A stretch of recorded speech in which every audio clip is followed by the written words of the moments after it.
Yo, yo, yo, yo. We at it. There's the link. I'm waiting for the to get here. We here. Let's get into it. The Grumpy OGs, yo. I am one half of the Grumpy OGs. Crush the Make a Freaking Legend. While my brother CDK is on vacation, I'll be doing this and bringing in some special guest OGs. We had a little difficulty over on the YouTube side, so we over here on the StreamYard. Here we go. Yo, prize. I'm waiting for everybody to get back over here. I already dropped the link for D3. Brother Tommy to come on up in here and cook, man. And cook because prize, like I said, bro, is this. I just call a square, a circle, circle. It was blue is blue, was black and black, and what brown is brown. And that's the only way I know how to get down, bro. It's just too much crying going on. Too much crying. This is the most crying I've seen. I heard this is the most. And normally I don't see the whole boxing community so moist at one time. But it seems like this is the case in this one. Share this out. Let everybody know we cooking. Wait for everybody come on over here, man. How you feeling this morning, man? I mean, they talking about the bro and Boots broke a code. What do you mean? A code. If it's not one thing, it's another. Always complaining. It went from, breaking tank down the molecules and people not done with it yet. It's not much left. You know what I mean? To Jerron Ennis ain't on cold. This is insane, Price. Price is insane, bro. I switched over, Tommy, because I couldn't drop the link over there on the YouTube. I was in the YouTube studio, so that's why I switched over, because when I was trying to share so you guys can get on, that's why I came over here. So I already dropped the link. It should be there. Feel free to come up. But like I was saying, it's insane, man. It's really insane. It's really insane. And I'm like, after a while,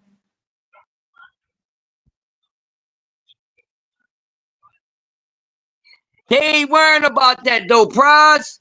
They ain't even worrying about that. They ain't worrying about that, Prize. I got brother D Free in the building, man. I'm gonna let Free go ahead and just decimate this whole situation. You know what I mean? Because y'all real moist out here. I got people, somebody threatened me, damn near wanted to fight me. Tell me, come on, Slim. This man, calm down, bruh. Woo! This young man got y'all like that. These two young men got y'all like that. Tank and Jerron Ennis got y'all like that. I ain't never seen so many people cry at one time. D Free. I'm going to take a break, bro. I'm going to breathe. I'm going to take 20 deep breaths. Go ahead and do what you do best, the great debater. Put these cats in order. I mean, with a breakfast manslaughter. I have a question for everybody. I mean, at the end of the day, this is these guys' career. This is these guys' job. We say their job is the fight. That's their career. That's the career path they chose to take. Everybody took a certain career path in their life that they felt was that something that they had interest in, whether it was something that they wanted to do or something they had to do to make a living for their family. So, being said, we know that this is these guys' career, these guys' job. Do you decide to take a job or a career to get awards, or do you take the career and the job to get paid?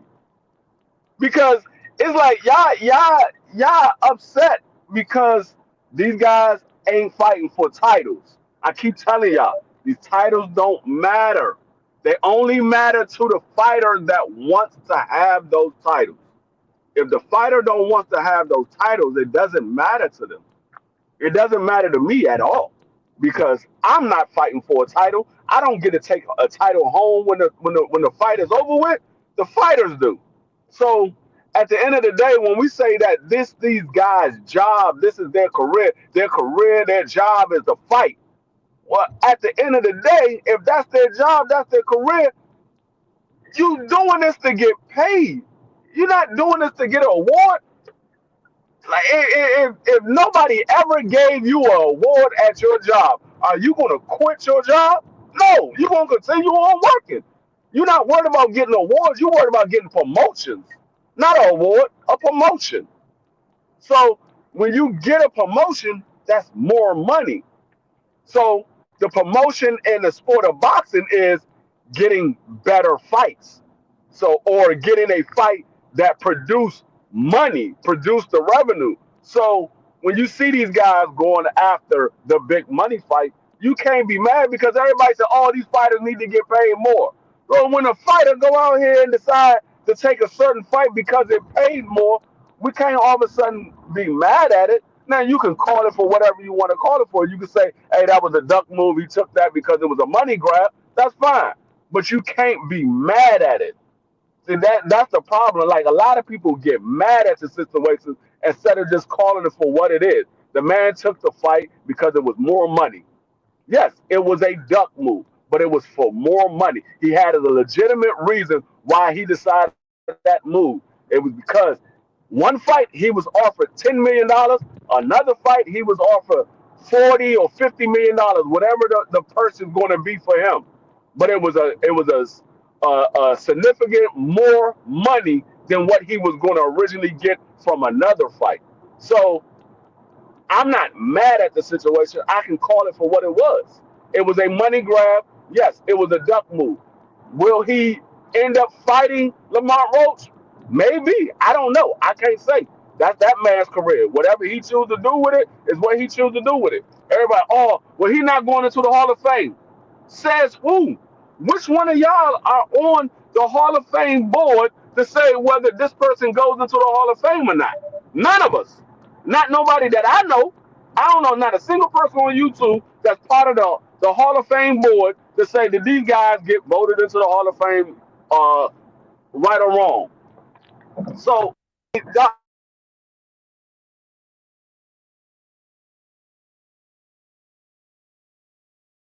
phone call.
Yeah, I can't.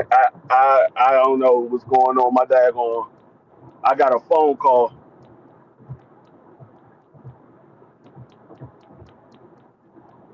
The joy took my volume out. Hold on one second. Let me correct it.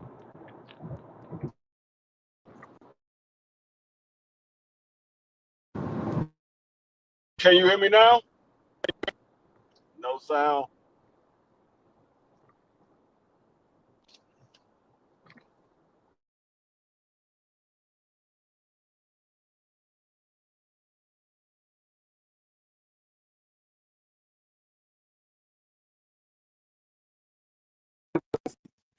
Get something, man.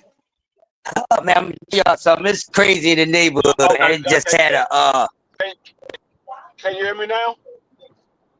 yeah, I can hear you now, D. Yo, Okay, Cam. okay, yeah, Hey, my Cam. bad. The link is there, Cam. Go ahead, D.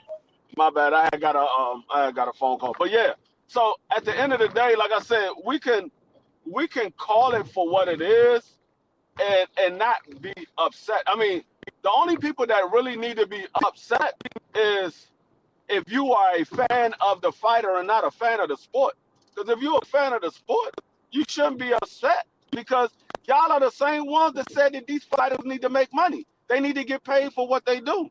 And when the fighters turn around and go out and get paid for what they do, now you want to be upset. Y'all got it. Y'all can't argue about everything. Some arguments y'all got to say, okay, that's not an argument that I can win. I mean, you gotta pick and choose your battles. Y'all wanna fight everybody. Y'all don't want to pick and choose no battles. Y'all wanna go to war with everybody. But I mean, I'm not mad. I'm a little disappointed because I thought we was gonna get the rematch. But I'm not mad at what he did. But at the end of the day, like I said, if it's not a fight that I don't like, I don't support it. So it's not gonna make or break me whether he fight Lamont Roach or he doesn't fight Lamont Roach. If it's not a fight that I want to see, I'm not going to see it. Now it's free. Maybe I take a peek at it. Like most of the time when Jake Paul put a fight on, if it's free, I will watch the undercard. I don't watch the Jake Paul fight. I watch the undercard. I didn't see the Mike Tyson fight. I saw the highlights afterwards, but I didn't see the Mike Tyson fight. I watched the undercard. So I mean, y'all get mad and bent out of shape for the wrong reasons. Nobody is forcing you to watch a fight. Nobody is forcing you to pay for a pay-per-view. You pay for it because that's what you care to see. Now, oh, they put this on pay-per-view. Well, then don't buy it if you don't think it's supposed to be on pay-per-view. Don't buy it. If you think, okay, they charge you for something that they shouldn't be charging you for, you ain't got to buy it at all. I mean, unless you want to be part of the conversation, you don't have to buy it. I mean, you could do like everybody else. Some people stream it. Some people try and watch it at a sports bar. The problem is a lot of y'all want to be in a conversation. I have no problem sitting back and listening. Not at all. I do it a lot. I sit back and listen to the conversation. I would give my my daggone my opinion based off of what I'm hearing in the conversation. But if you ask me something about that happened and I didn't watch it, I ain't gonna tell you this like when it comes. I'd say this all the time. When it came to the Bud Crawford and David Avenesian, never watched the fight, never seen the highlights of the fight. I give my opinion based off of what I hear y'all talk about, not something that I saw because I never saw it. Never saw the highlights or anything. I saw pictures of the glove being busted, but I Hmm. never saw what happened in the fight or none of that. Shout out to you, D3. Shout out to my OG crush. With the AM and the brother B3 picks, you already know. What's up with y'all? What's good, bro? Salute to my family. Crushing the building free. Shout out to everybody in the chat. You know it. But nah, free man. I was listening to you, dog. You and Crush, man. You right, bro. Like the fake, what's it called? Outrage, I guess. Oh, Bud ain't on code, Bud. Come on, man. The man got some work in, bro. I don't. There's no problem with that. It's okay to do it. It's like I don't know what they want them to. Like the man, bro. He moving up the junior middleweight. What Who better than spar than what Canelo? happened? I mean, What happened? What happened to the code when it came to Big Baby Anderson training with Tyson Fury? yeah, Where was the code at then? yeah. Where was the code at when Shane Mosley sparred Oscar De La Hoya, getting ready for Floyd? Where was the code at then? Nobody talked about the code then. Nope, nope. Y'all just got a code for Jerome Business. It's crazy. I ain't mad at I, him. I think it's a I think it's a whole bunch of bias. I don't think it's real. I think it's a whole bunch of It's always the clicks and views, it's you know.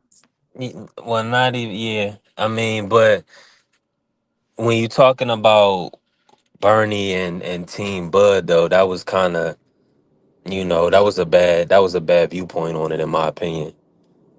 But I mean, I didn't see what happened. I don't even no, know. well, Bernie's the one that said that he was on some sellout stuff. That's what the big I controversy mean, was. well, He's the biggest name that said it. him and Jerron got boots and Bud had that little 5 minutes of whatever.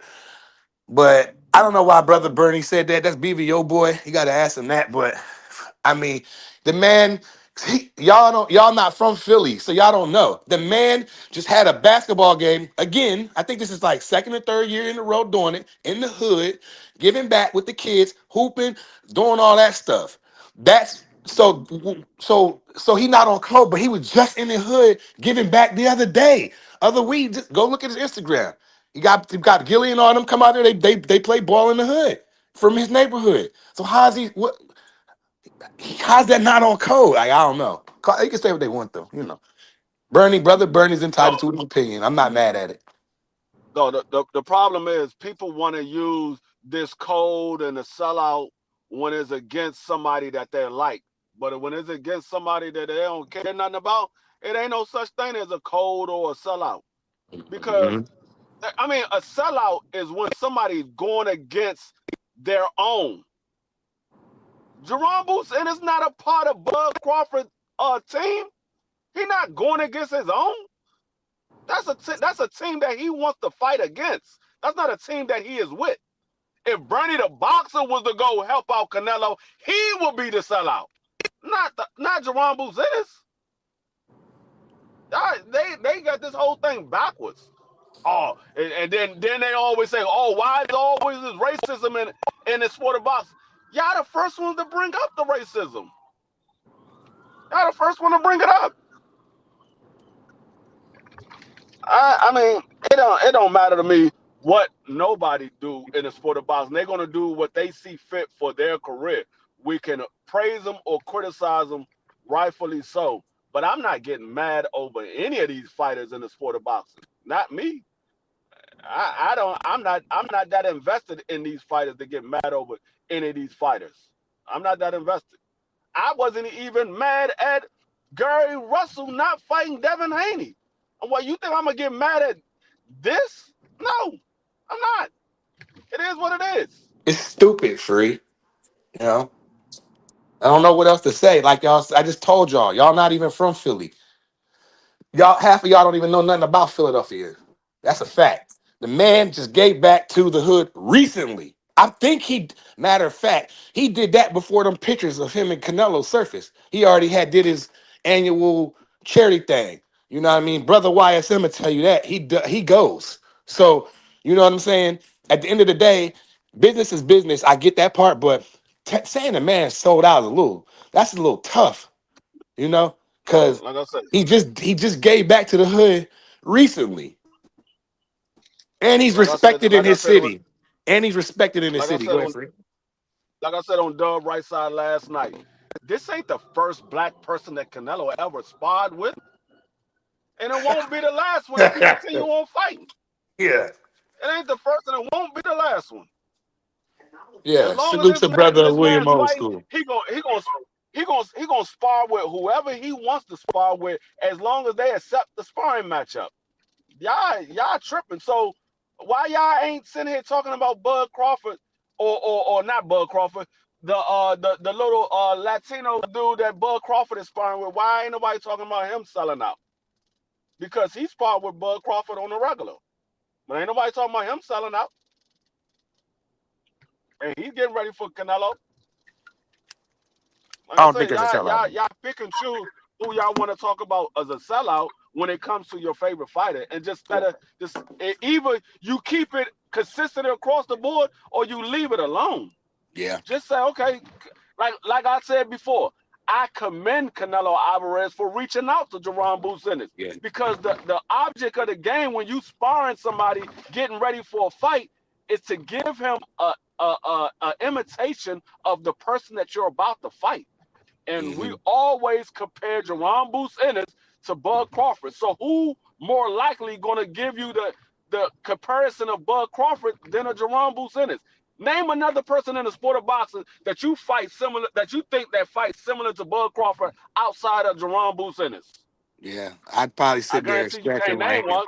He probably won't come up with one free, to be honest. Salute to Just Do, William Old School. We see y'all. Salute Cam, Killer Cam Like, J. What's that, homie? these people got selective outrage. That's what Yes, it is. that's the And perfect like I said, analogy, free. it's only because if it was his favorite fighter. Because if Canelo was fighting Jamal Charlo and Jerome Buzinez was training him, when nobody say Jerome Buzinez is selling out. Jerome Buzinez is training with Canelo, getting ready for Jamal Charlo. Yeah, I don't want That's to. all I they don't would want have to. said. Yeah, I don't want to put too much stock in it, like because I don't want to invest all my, because it's like I know the man, I know what the man just did because if you follow a fighter that gets back to your own city that you're in, you kind of know stuff that the average person don't know. That some half these fans don't even probably know. You know what I'm saying? So I'm not mad at the man. The man moving up to 54. He got some work in with Canelo. We don't know if he was paid or taken care of financially for that. So since y'all like to talk about money all the time, That man was paid. Ain't nobody that's what coming I'm to saying. nobody It, camp. Ain't nobody especially going nobody camp and sparring free, for free. especially a Nah, caliber fighter like Canelo Alvarez, who doing right. 40, 50 a fight. I mean, if you sparring with a person, unless they work in your gym, 9 times out of 10 you're paying for that sparring matchup. That's Nine what I'm times out of saying, ten William you're Old paying for School. that sparring matchup. Brother William said, he said, what people ain't thinking about is Boots is going to fight Virgil so Canelo can help him get ready for the Mexican style. Shout out Just, already know. But Well, yeah, that's what I'm saying. I So is mean, Canelo off a code? Why are we not saying no. Canelo ain't on code? We can The say thing that, right? is, Can- Canelo is helping Jerome Booth Ennis more than Jerome Booth Ennis is helping Canelo. Mm, Canelo you could have that has opinion. the experience. I'm gonna tell you, Canelo has the experience that Jerome Booth Ennis can learn from. Canelo Okay. has the size advantage that Jerome Booth Ennis can learn from because he's moving up to a bigger weight class. And All of and this and stuff. my bad, free. The I thought only you were thing done. that Canelo is learning from Jerome Booth Ennis is uh, a style of fight that he thinks that Bud is going to fight at. It's not a guarantee that Bud is going to fight the style that we normally see him fight. He might come in and fight orthodox the entire fight. Mm-hmm. He might fight orthodox the entire Mm-hmm. Nah, okay, good. Free had a phone call, but yeah, you're right, brother. So you said, brother William Oscool said, so Boots is helping Canelo and Canelo is helping Boots. Basically, I mean, I think they benefit from one and another. I think Canelo, he he probably like Free just said, nobody's going to be closer to imitate Terrence Crawford better than Jerron Ennis. So I don't see where the problem is. I don't know. See, I be speechless when it's stuff like this because it's this crazy work, you know. So I don't know, but I do know that Jerron Ennis, he's moving up to 54. I don't think that's his last stop. I think he'll go to 60 eventually. So why not get some work from Canelo Alvarez? But nobody's saying Canelo off code because aren't Jerron Ennis supposed to be fighting Virgil like Free just told y'all? So why is nobody? I didn't hear no Spanish people going off on Canelo.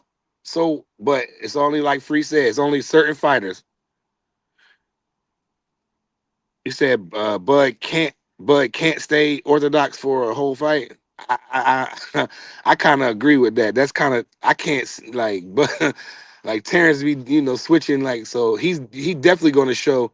I think is a 95% chance that he showed you that southpaw style in that fight, bro. I can't see him just boxing right-handed the whole time. He want to show Canelo some angles, try to throw him off, but Canelo clearly working on that. He's working to fight a right-handed and a left-handed fighter at the same time by bringing in Boots because Boots switch. So I ain't mad at it, you know. So I think it's even better because Boots is the best sparring partner. That's what I'm saying. Like you don't get no better than that for Canelo. You know what I'm saying? Brother Williams said the problem is the bud buddies are in their feelings. Dudes with feminine energy. Well, you already know that. Like I like Terrence Crawford. I like him a whole lot as a fighter, but I'm not gonna be just. I'm not gonna be what you call him a bud buddy. Yeah, I'm not gonna be doing that. That's some of them fans are just delusional.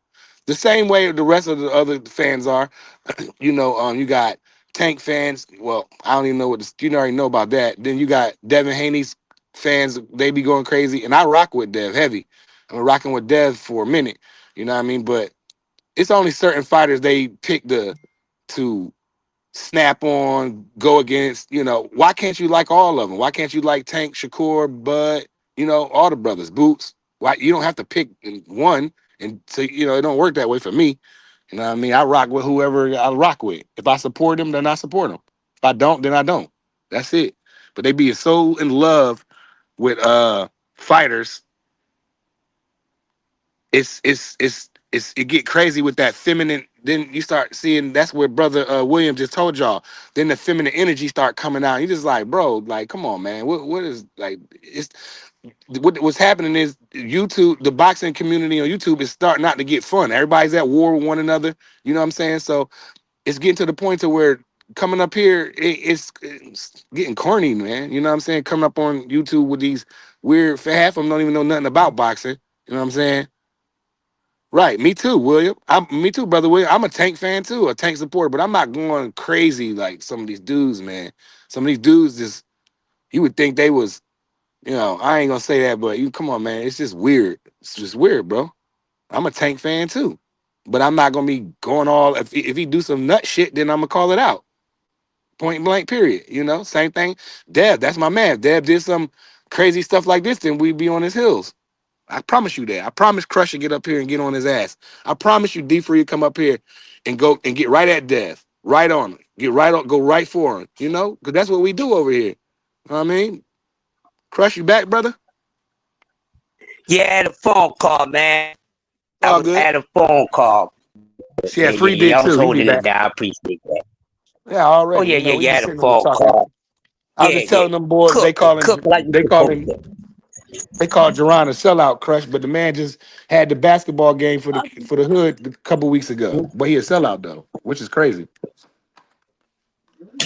Yeah. That's bananas, man. It like I said, man. I don't know. They starting to get they roasting mixed up with crying. Before you can tell the difference. Now I can't tell the difference, y'all. I can't tell the difference if they whining or if they really cooking. I hear a lot of whining right now. You know, I want this. I want the same exact thing that everybody else want. I did not want this fight. I didn't. That's why I'm not gonna watch it. But to go as far as man, with that type of money, he gonna retire and all that. They didn't say nothing about retiring. So once again, why are we thinking for these people? Why are we putting words in their mouths? We don't know what they're gonna do. So to sit and say, he gonna retire, even if he does, so the hell what? I'll be happy for any of these young brothers, especially if you can make some retirement money, life changing money in your prime years of your life, and you still have all your faculties. We know boxing has messed a lot of men up. Some even passed from the sport. Football. So I respect that when some of those guys got that money, got up out of there. What are y'all talking about? If y'all so stubborn on being entertained by men mashing themselves like that at this capacity, you savage. Something wrong with you. Seriously. It's a sport, but it's a detrimental sport for every fighter in this sport. I got one for all these fighters to see and they get paid. Except for the racist ass motherfuckers that y'all seem to no longer have any outrage for. But y'all have an outrage about a man at the end of the day. You could call it a duck move all you want. It's still a generational move on the chessboard. It's still that. You can't get away from that reality. Because you know what? That's probably that man's main reason. Not being scared to get his ass kicked, get knocked out. We're not going to do that. At least I'm not, because I don't think Lamont Roach is anybody to be afraid of. Okay, so we're not going to do that.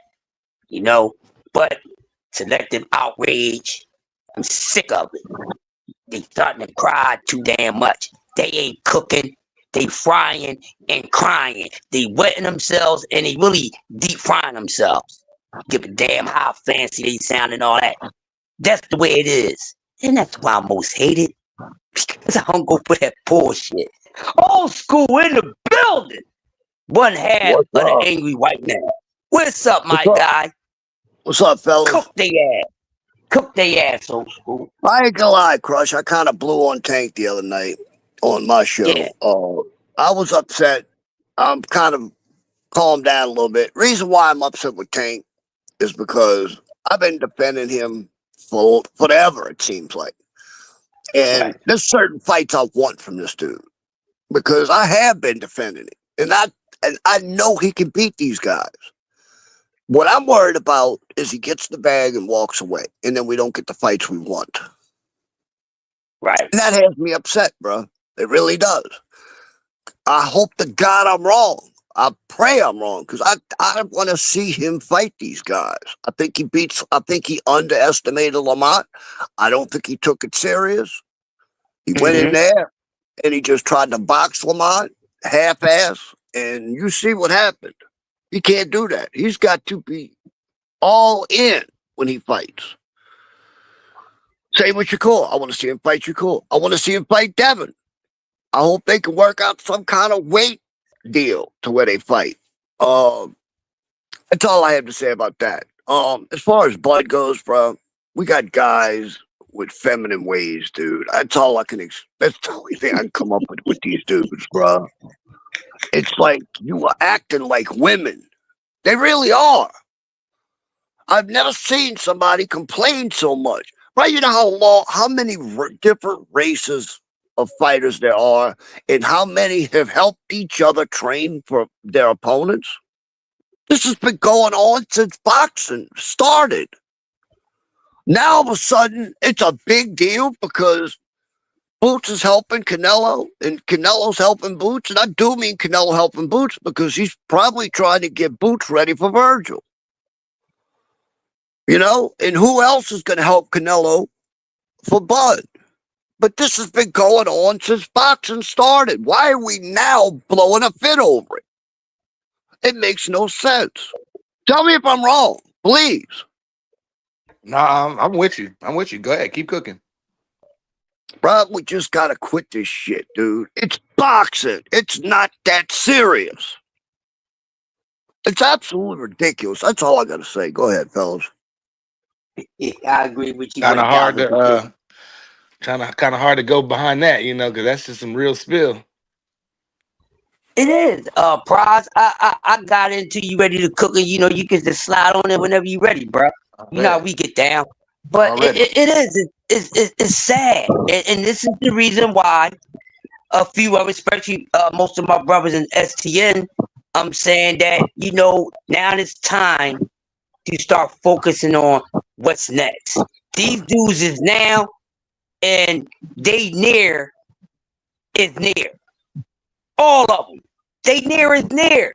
Every last one of your fake ass 4 kings and the honorable mentions.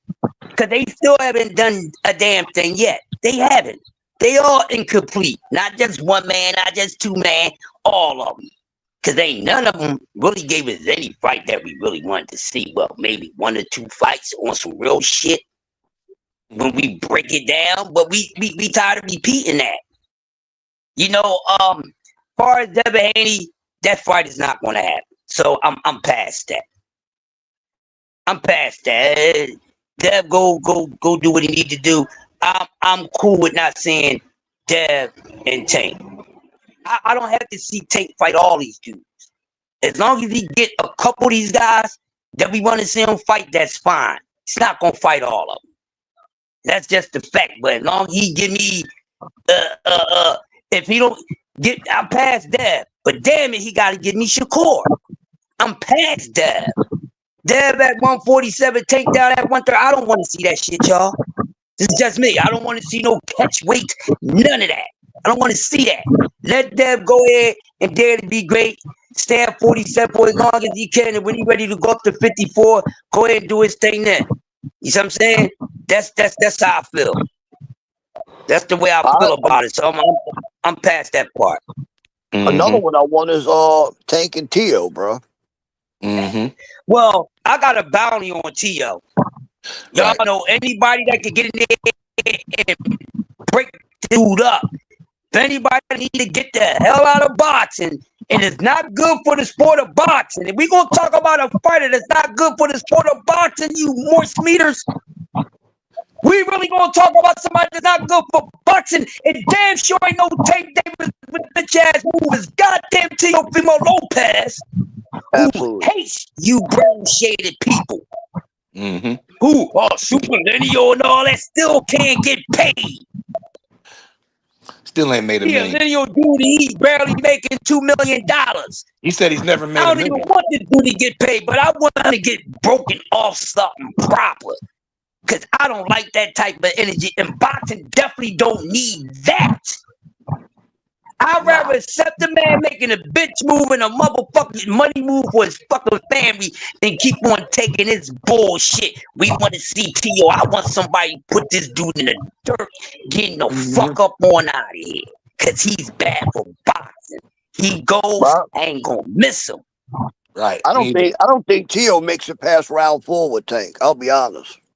I don't. You don't make it past round 4 with a few fighters. I've watched Tio box. I've seen what he does good, and I see what he does wrong. And bruh, Tank will flatten him out, dude. Tank will set a trap and put Tio to sleep. Oh hell yeah, hell yeah. I don't think Tio's chin's all that to begin with. And if Tank hits him, dude, it's over with. They got to pick him up. Yep. Salute, brother Marky, my brother, and salute Jay Gibson in the building. Smash the light. What up, fellas? Yeah, that's a dude that's bad for boxing. Yeah. Ryan ain't too far, but I could deal with Ryan. Cause we see get in there and fight dudes. That's one thing he would do. You can call him whatever you want to call him. But you want to talk about somebody that's with all the smoke? Ryan Garcia's with all the smoke. Absolutely. And that's facts. Y'all say down with the smoke? No. Ryan Garcia is the one that showed me all y'all goddamn 4 kings that's really with the smoke because he did the most out of your 4 kings. We up here busting my dad and Tank. Ryan did the most with his goofy ass. Tell me I'm incorrect. Ryan Garcia with his goofy ass did the most out of y'all 4 kings. Ain't that a bitch?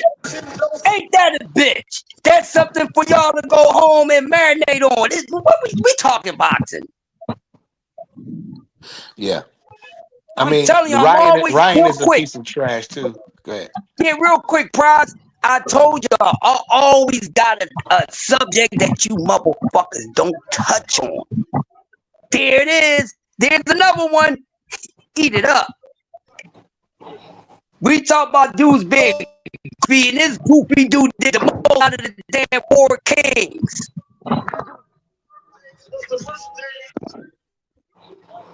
I pass.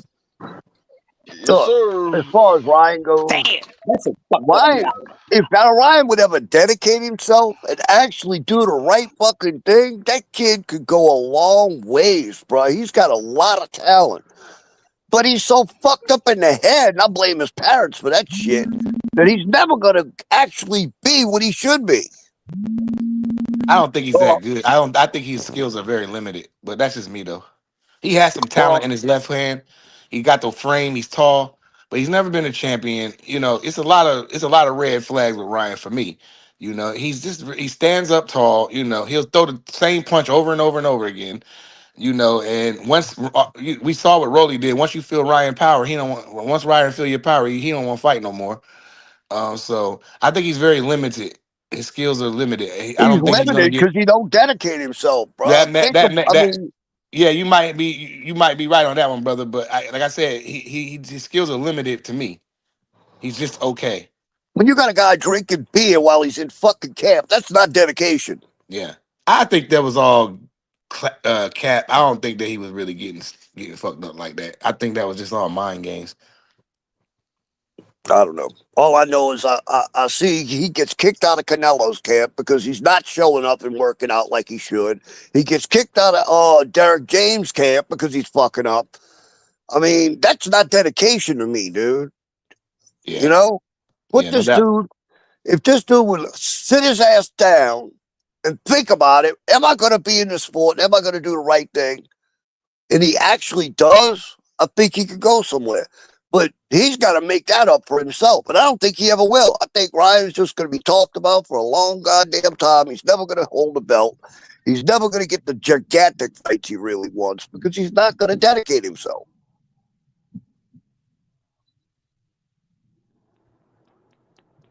Yeah. Yeah. Yeah. Yep.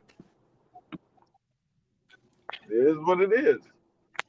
There we I go. just There we I go. don't know. I don't know. I don't Still understand there, these old fans school? of boxing. Yeah. I'm about to be out though, fellas. I got to go get ready to go climb this 70-foot fucking billboard with my old ass and shit. So I'm going to holler at y'all later. I'm not. All right, All guys. right. Peace. All right. What's going on, Cam J? What's going on, Jay Gibson?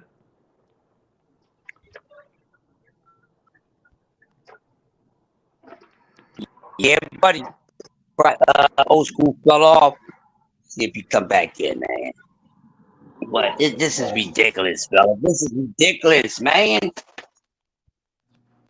But one thing I do want to cook on, man, we got this Lubin fight coming up. What y'all think about this, man? Which fights? The Lubin fight. Oh, um, I think it's gonna be interesting. I think it's some good matchups on there. Um, I mean, see, the thing is, when it comes to the sport of boxing, you can never tell what's going to happen. You can favor an individual, but it all depends on how the matchup plays out. Who who has the how should I say, who who forces their style on the other one. So it all depends. 'Cause, like, you have to come in on your A game. If you don't come in on your A game, you can lose any given night. I mean, we saw that with Tank Davis. He wasn't on his A game. He didn't lose, but he got a draw. He didn't get what he expected to get. When you have a guy in here that you feel should get beat, and another fighter either overlooks him or he takes him lightly, you never know what the outcome is going to be. True. Uh, That's true. I mean, And I go ahead. You good? no, Go I ahead. was gonna say we could believe whatever we want to believe, but it got to play out in the ring. I mean, if everything was what we thought it was going to be, there'd be a lot more millionaires around here because we'll be betting on these fights and betting everything we own on these fights. Right.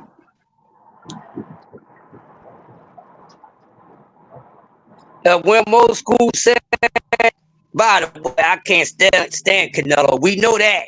Yes, you had roasted Canelo a few times, but he's picking him over Terrence Crawford. There ain't nothing wrong with that. There's nothing wrong with that. If anybody full of dough, Canelo is going to defeat him. Cool. Anybody think Bud is going to defeat Canelo? That's cool. I know one thing. Somebody's going to be right. Somebody's going to be wrong. Somebody's going to lose money. Somebody's going to make money. But it's boxing. Um, Yeah. what is that undercard like? We just been. I don't even know what the undercard is like. Um, I heard I heard a couple of matchups on it, but it's nothing.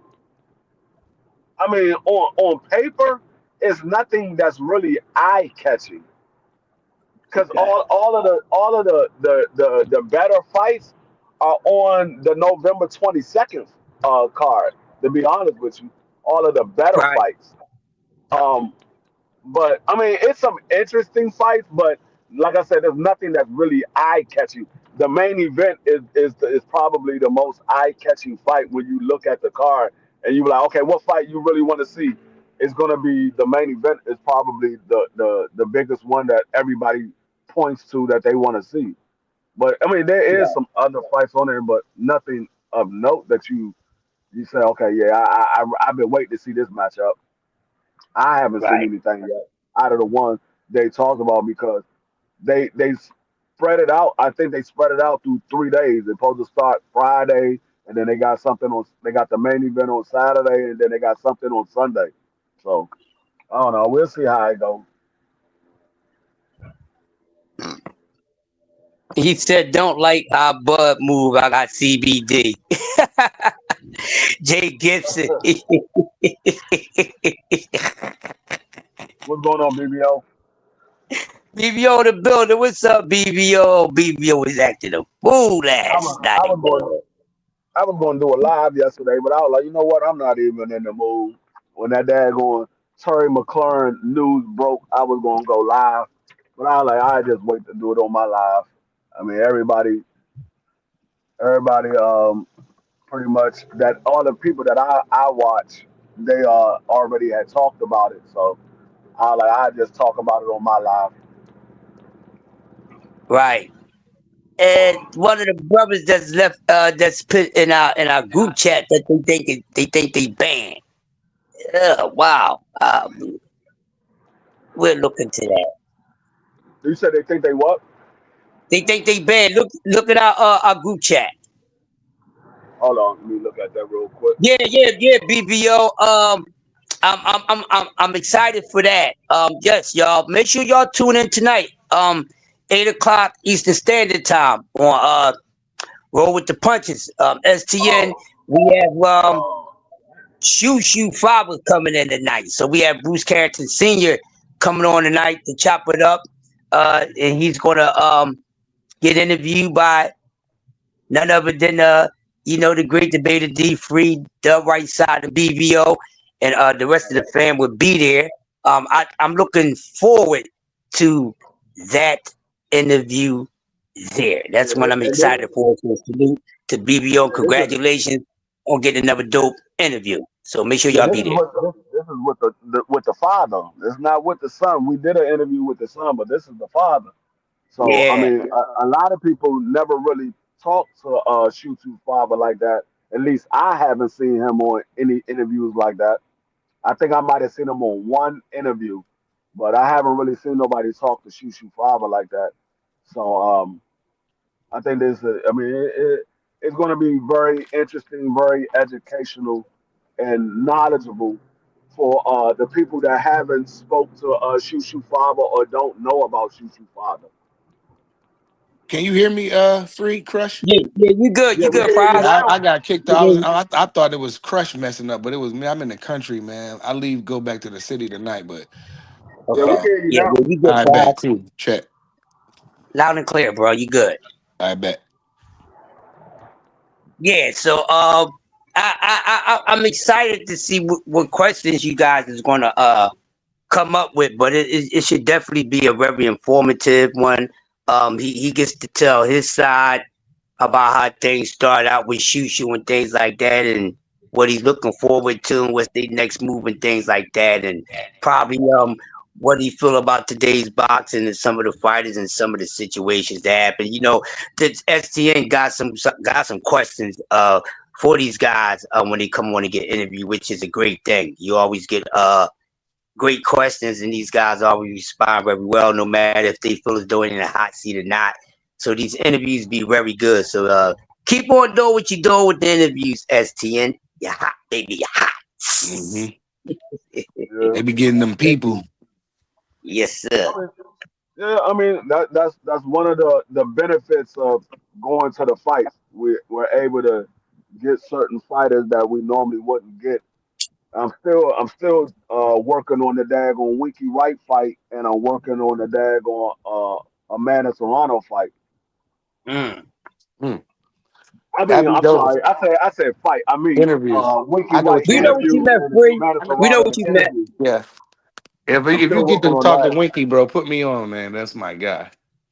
Yeah, I'm definitely that. I mean, Winky Wright is definitely one of the fighters that I used to follow. Like I said, he's Mm-hmm. originally from DC, from Northeast. Mm-hmm. Um, so he was one of the guys that I watched earlier in his career, and he was one of those fighters that was avoided. A Mm-hmm. lot of people didn't want to fight him because of his style of fighting. He was a very defensive fighter, and he kept that high guard, and he had one of the most um, the most useful high guard where he can block Mm-hmm. his chin and his rib cage all at the same time. Most people put the Yeah. high guard up and they're going to either block their face, but they leave their body wide open. Winky White, that man could use the high guard and block his chin and his daggone body. His arms was long. Yeah. So When we yeah, was young, man, I used to be I'm like, definitely man, yo, the way Winky following him block up. is crazy. He'll walk you down too, and he had a nice jab in the left hand too, straight left hand. He wasn't very powerful, but he still was fun to watch for me growing up. Yeah, Uh, he had Winky he had Wright. one of those sneaky powers, sneaky power. Yeah, Yeah. he's one of the most fundamentally sound fighters I've seen in my entire life of watching boxing. He's very fundamental. Um, Hmm. that's why a lot of guys didn't want to fight him. This is a lot of guys that did not and didn't fight Winky Wright, and even with some of the guys that he fought. Normally when we know fighters have a fear factor, they appear to be a knockout artist and all that, but Winky had a fear factor on guys. If you paid attention, you're a fan of Winky Wright. He had a fair fact on guys, and I'm still upset. I still got this little wound from when they robbed his ass when they took it to Fernando Vargas. I still got Yeah, that wound. Yeah. You Oh know man, what my I favorite got. one was, Crush? Jermaine. When he fought Jermaine, I thought he beat Jermaine. yeah. Ooh. I mean, a lot of people used to call Earl Spence the Tim Duncan of boxing, and like Crush said, nah, De- that was Winky. He Definitely was the Winky. fundamental boxer. That man, Yeah, it was no flash to Winky at all. He would come in there with a straight jab, a combination, and that's all he had. He would jab you to death, or he would hit you with combinations. Hmm. Flash, no and show he had boat, good anything defense. when we right. People was And he comparing had his good defense. He defense. was like, well, Yeah. Winky defense is just as better as Floyd.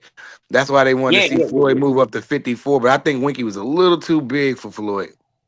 Well, yeah, I yeah, mean, yeah. like I said, I did the research because I heard BBO used to say it all the time, but there was no evidence of it.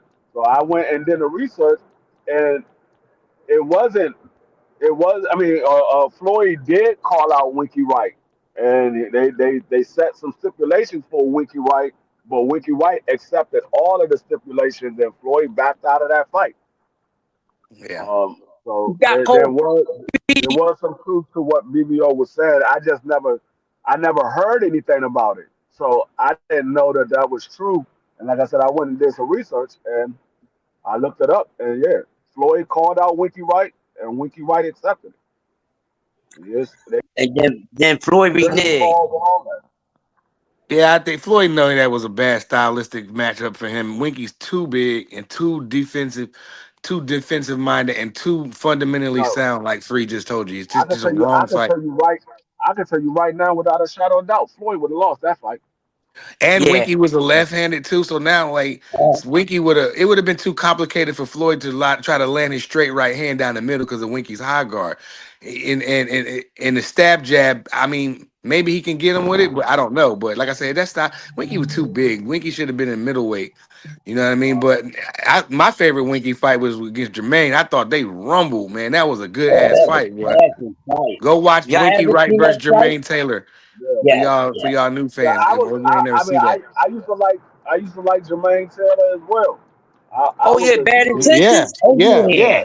oh Hell yeah. yeah, I like oh both yeah. of them. And we got to see a good ass fight. You feel me? You know what, y'all? Back then that class of fighters, there really wasn't too many fighters to dislike. Maybe a small amount. The only Right. fighter I disliked back then was Antonio Tarver. I was fine with everybody else, but Antonio Tarver, man. I never liked Mr. Twisted Lips. I ain't never liked him at all. Yeah, me either. My service is I mean, Mr. horrible, man. Mr. I looked at him, like I said, I keep telling people, I look at him the same way I look at James Buster Douglas. He got his name based off of beating one guy. That's it. He didn't do anything else in the sport of boxing. What you talking about, Free? Antonio Tarver. Oh yeah, he got whooped by Glenn Johnson. He beat an Yeah, old boy, he didn't do anything else in the sport of boxing. The same way and James Buster Douglas. he James got Buster smoked Douglas by beat B Mike Hop. Tyson. James Buster Douglas beat Mike Tyson. That's why everybody's like, "Oh no, you tripping?" Yeah, he fought a lot of guys, but who did he beat? He didn't The win. only person he beat of note was Roy Jones. He fought guys, but none of those guys was guys you said, "Oh yeah, he whooped that dude." No, He got beat up by Bernard it was all Hopkins. Roy Jones. He got smoked by B Hop, an old B Hop at that. Yeah, He D Hop was lost. selling balls. B Hop sunned him. He lost to, and B Hop dropped him in that fight. By the way, he sunned he sunned Tarver in that fight. Tarver lost to Glenn Johnson right after his the Roy Jones thing. He go in there and get smoked by Glenn Johnson. But I think he got his get back though. But still, bro, come on, man. He all his big fights he lost except for one, like Free said. That Yep. was it. He an underachiever. He a fucking underachiever, man. Yeah, he I talk a get it. lot of Liverwurst shit lips. too. Liverwurst lips. His lips look like liverwurst. Yeah, I don't like that nigga. Man. No, Jay Gibson. No, Jay Gibson. Winky Wright ain't nothing like Fendor. Yeah, not Nothing nah, like nah, Nah, hell no. nah. Hell no, dude. Hell nah. Winky Hell would have no. beat Fondor. Fondor wouldn't know what to do with Winky. Oh, He would have no. Jay. Winky would have He would did have him no clue dirty. what to do. Winky I would ain't have gonna. did Fundora like B Hop did William Joppy. Sloppy Joppy from Yeah, Jersey, yeah. yeah. But Winky was 54. Winky was 54 though, Jay. So And he William Joppy was my man too because yeah. Yeah, I like that was one William of my Joppy, man. Yeah, we all did. We all sloppy Joppy was William my guy. Joppy, another one from DC, and that was my man's Yeah, cousin. And I used to chill with William Joppy on a regular basis. I'm like, dog, hey, you ain't you training? He said, oh yeah, I'm training. I ain't doing it because he used to always be out on the block. I'm like, hey, William, ain't you supposed to be training right now? He said, oh no, I just came from the gym. I said, oh okay, because you got a big fight coming up. And that man went in there and got whooped. Oh, man, I told that hmm nigga he supposed to be training. Hey, I His nigga told on that the nigga. goddamn block. Yeah, but I mean, that's what them boys be doing sometimes, man. Free, I seen some fighters. I ain't gonna say no names, but they be out there. They was out there partaking with me. I was like, damn, boy, Yeah, just boy. that was Joppy weakness, man. He wasn't disciplined. He If won some Joppy I was fights never though. He had seen some disciplined, good fights though. I like yeah, sloppy Joppy. I never seen William Joppy drinking or anything like that, but he definitely was a guy that was out there in the streets. Like he used to party and all kinds yeah, of stuff, but I ain't never nah. Nah, but yeah. hell yeah, man.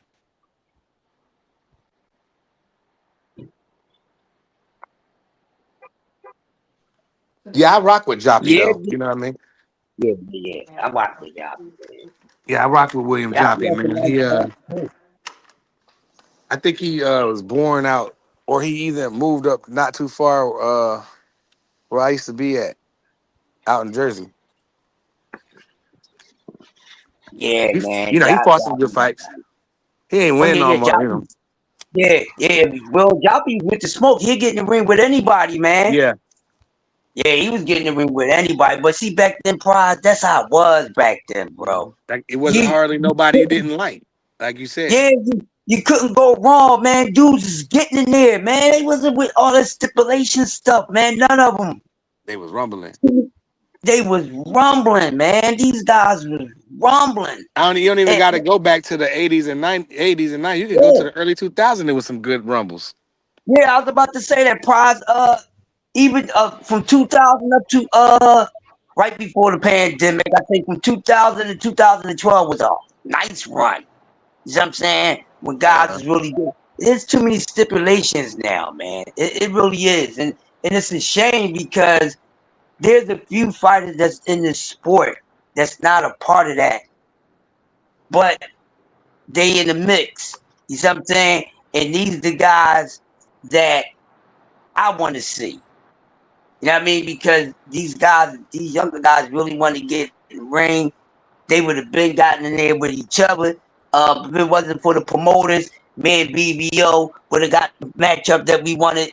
Uh, Vargas versus Mason, but we'll get that a little later. We'll get it later. They gonna meet that at 140. You know, once You, Mason get doing what he doing, he get yeah, up to 140. You know, by the time Mason get up to 140, Vargas should be a little comfortable in there, and hopefully he on his A game because those Mason brothers they serious, man. They serious, and I hmm like that. I like all them kids, and I agree Yeah, with. Shout out to William Old School again. Yeah, he said 90% of these fighters will run through the division today. Wouldn't even be close. That's a complete 100% fact. Them old school fighters, yeah, you don't even, like I said, you don't even got to go back to the 80s and 90s. You can go into the 2000s and certain parts of 2000 where everybody was rumbling. Like you said, both of y'all say it was hard to not like everybody. It was like you like even it didn't matter what you was. You know what I mean? yeah. Because they cats was rumbling it, man. Cats was rumbling. You know what I mean? Cass, But now these too many stipulations, all the weight, and now you gotta do wrestling shows, and you gotta do, it's just not like it's going. Like I want to focus on some of the younger fighters that's hungry. Like these boys, yeah, I think the next class is willing to fight. This class is a wash. Like you yeah. said, Tank and Shakur and Devin. I know they got a little ways to go. Shakur and Dev and Tank. Well, he's 30, but Devin and Shakur got a little ways to go. But still, I'm looking to the next class. Like you said, the Masons and Vargas is fighting. Let's mix them families up. You know what I'm saying? That's gonna be some. That could be something special. You know what I'm saying? So you got Gary Antoine Russell, my guy. I'm Yeah, a new super supporter of him now. I yeah, want to see yeah. him get his opportunity because I think he's a bad I think Antoine can whoop everybody ass at 140, and I will bet, and I don't bet, but I will bet that. Hey, Prize, you remember the first time when I said, listen, bruh, the guy to beat will 40 is Antoine. And you said, I'm going to go check. You was checking him out. Then when you went and seen, listen, that's the guy to beat. We've been waiting. A lot of us been waiting for Antoine Russell. Well, Hmm. let me rephrase that. We really wanted to see the reign of the Russells. All right. So Antoine is activated. Um, Gary Gary back. got Gary back. He got 135 shook up. What's Yes, up he with does. Antonio? Antonio just fought. What 2 weeks ago? He just He fought. won. Wasn't it? I think he did win that fight. Yeah, he won that fight. Yeah, it's about 2 weeks ago. He fought. He won that fight. Um, he just need to get consistent. That's all they gotta do is stay consistent. But we see that Gary is staying busy, about to get back in the ring soon. And like he said, he want all them dudes. Yeah, and I believe like cats like Abdullah and yeah, I like them kids too. And Antoine and them, I don't think they duck no fight, bro. That's what I'm saying. The new kids look like they gonna want to fight each other. You know what I'm saying? Then Yeah, you can yeah, go a step before them. You got Cremel, he coming up. Floyd, him yeah. and Lamont Yeah, popping he right in ish. between those guys. Yeah, he be in the mix with them because he's their age and he ain't got that many more fights than them. I mean, shit, Abdullah got more fights than him, so he's right there in that mix. Prize, he's right in that mix. He's right in that Cause mix he's with that them. talented. He's that talented. Yeah, Now he's whether right in they that where mix. they move him, I don't know how Floyd gonna move him, but if it was me and I was running the show and I was Turkey, all these boys would be fighting. We'd be fighting right here in the United States. You will be fighting, and I would put on fights if I was Turkey, and everybody would love me. Yeah, yeah, 'Cause yeah, yeah. I would make it where you can't duck. Like Turkey, he will make it where you can't duck. Like he give you $10 million. Like you ain't never made nothing. You ain't even made 2.2 is your most paid. So you gonna turn down the 10 against another top notch fighter, a person on your level where the fight is 50-50. Everybody gonna get paid. And if Turkey don't care about making money and you want to just spend money to have what I consider called backyard fights, like where you're hosting, like I'm putting on a show. I don't care about this. I'm paying $50 million for this event. Cause I have it. I'm a billionaire. I can do what I want to do. And I'm putting on fights all this year. That's what I want to do. I want to spend $1 billion this year because I want to put on fights. Man, I will make it where them boys ain't running nowhere. Everybody get Yeah, paid. man. Everybody be happy. We got Joseph Brown. We got a lot of young guys, man. Hmm. That right there is so many of them. Then you got before he's right in between. He's right not with Tank and them, but right on. He's in between, so he's right in that mix. Whenever the Schofields get back in the battlefield, so it's a lot of Yeah. fighters out there, man. You still Still got got Kid Tiger Austin. Johnson, definitely, man. Yeah, I know y'all that don't like fight. his daddy, but and I might not like him, but the kid come to fight, man. Yeah, yeah, yeah. We just got to see him get back in the ring, but yeah, Abdullah. A lot of people is really feeling Abdullah Mason. There's nothing wrong with that. Then we still yeah. Then when old Mr. Business, gets back in the ring at his 12-month vacation layoff, we see what Mr. Big Mouth is going to do when he come back in the ring. That's Keyshawn and Davis. So it's still some stuff out Yeah. there. And with these other guys, they just need to go ahead and move on. They need to go do what they need to do. Whatever the four kings and the honorable mentions that's in that class. Keyshawn ain't in that class. He ain't in that class. He's in between, but let's see what happens. But with these guys, they names is they names. We still waiting on some of these guys and all these guys to fight each other. Honestly, this one fight I say is not gonna happen. That's Tank and Dev. But we gotta get Tank and Shakur. Got it.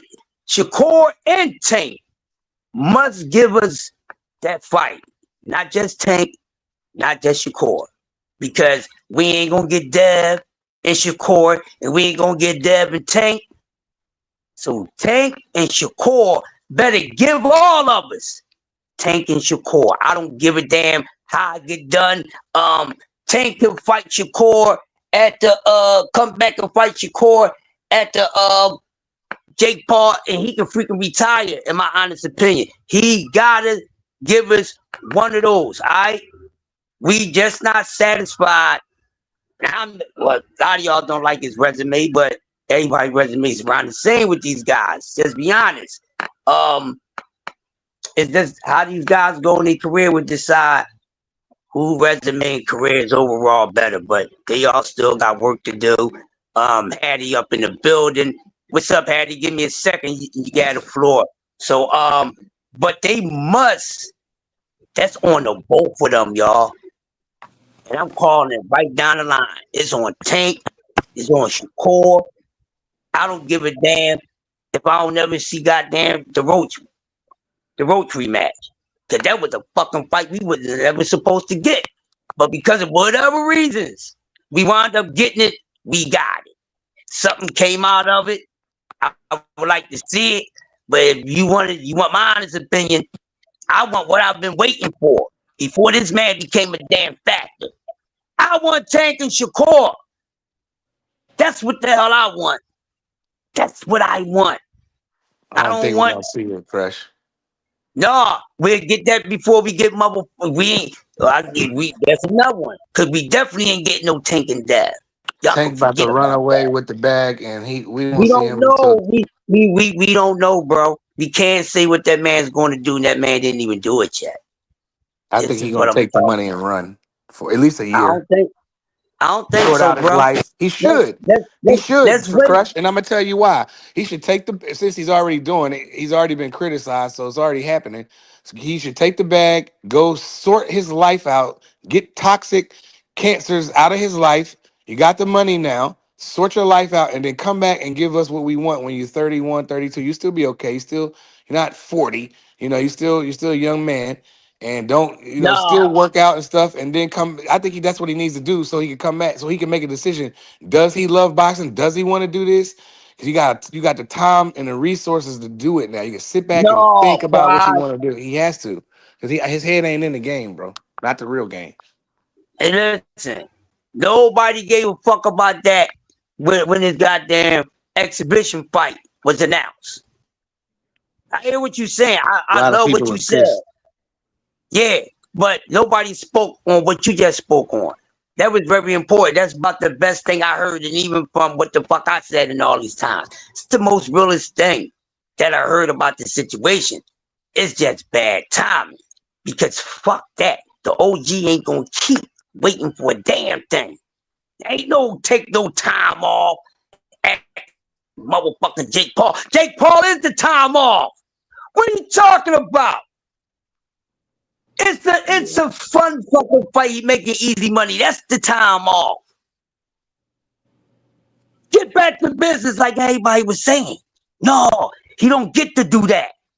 No, cause now when I say that these fighters don't always shit, but god damn it, we have to accept that. Accept the fact. Get back to business, bro. I just retired.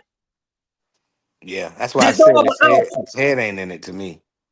Yeah, well, that's something he got to deal with it. Right. He got to deal with it. He's gonna take some Nobody time gave off, a fuck spend some about time that coming with his back faster than daughters. what he needed to. What he needed to.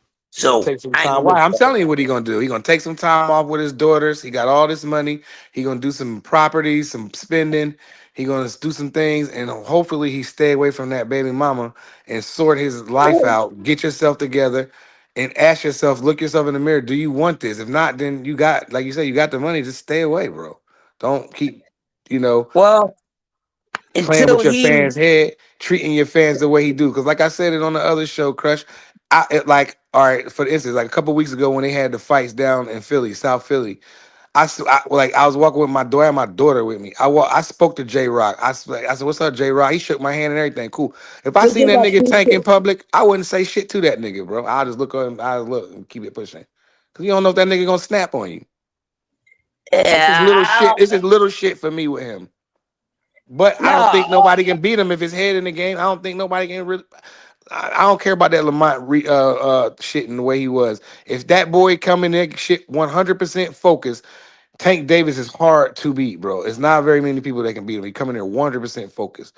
That's what I want to see. Like how he came in there focused in that Santa Cruz fight and some of them other fights. He was in Hector Garcia and them Rolly. That nigga was focused in them joints. You know what I'm saying?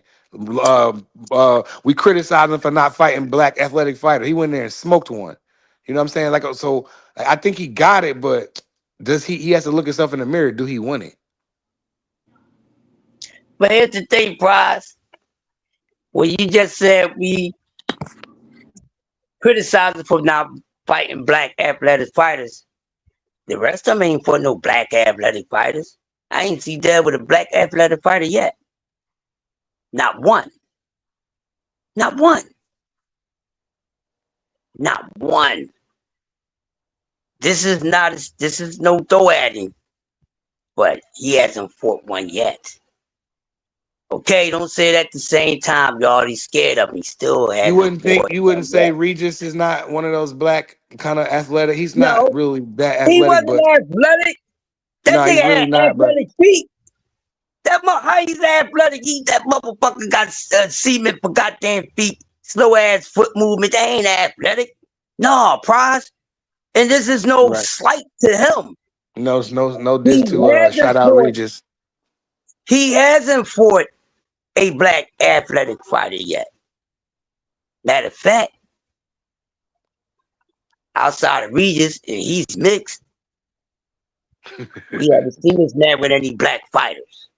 That's what I'm saying. So I think Tank can do it, Yeah. but does he want to do it? Does he? Is his head in? Like he's cashing out clearly right now. Now he's Okay, getting I'm not one now mad at real quick, he's generational getting wealth. one now with Brian Norman. You get, Finally. yeah, we'll see. Finally. I We'll can't see. wait to now that's a fight I can't wait to see. Me either. This I is can't a wait to see. fight. This is a fight that we all want. We Hmm. all want to see this fight. No matter Hmm. which side you on. This is one thing we all agree with. This is a fight we want to see. Yeah. It's time to stop talking about this Jake Paul shit. Yes. And Please, Kevin. it's over, y'all. It's fights that's coming up. Some fights that we want to see. Some fights that we didn't call for that's turned out to be a hell of a matchup. That's Crawford and Canelo. We didn't call for that fight, but damn it, we don't mind this shit no matter what. Because just skill set alone, Terence Crawford has a chance if not anything else. Smash my like button, please. Or the dislike button. So it's some fights that's coming up. Real boxing matches. Not no circus show, not no exhibition. It's time to start giving that shit energy. It is. This is not a protection for Tank, because y'all heard what I said. And I keeps it real. I ain't with that shit. I ain't watching it. Bitch move, yes it was. But damn, I ain't gonna knock a man for making the generational wealth move for himself. Yeah. You know, I ain't he mad. took I it ain't up. mad at that Yeah, money. you know what I mean? If he But get the money, fine. Go ahead. Hopefully that's what I yeah, said. Hopefully that yeah. could actually. Hopefully he could make a decision on what he want to do with his career. You know what I'm saying? Now this is all a prize. Now this is where I'm shocked with everybody. This is where I'm shocked with everybody that's saying he gonna take that and roll. You motherfuckers is crazy. Y'all out of y'all minds. Y'all know when few of these guys get a taste of that, that's a damn addiction. Damn, I've been doing it like this, but damn, I do this, I can make anything happen. Listen, mm-mm-mm. That just raised the bar, baby. That just raised the bar. I want y'all to look at it in this aspect. That just raised the bar. And what I mean by that, that's going to be good for whoever he decides to fight after that. He ain't going to be done.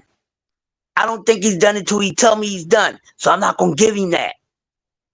Because now, after this shit, certain name get mentioned, that paper just went the fuck up. So, you might get something that you all want. Just stay tuned. No, this the beginning? No.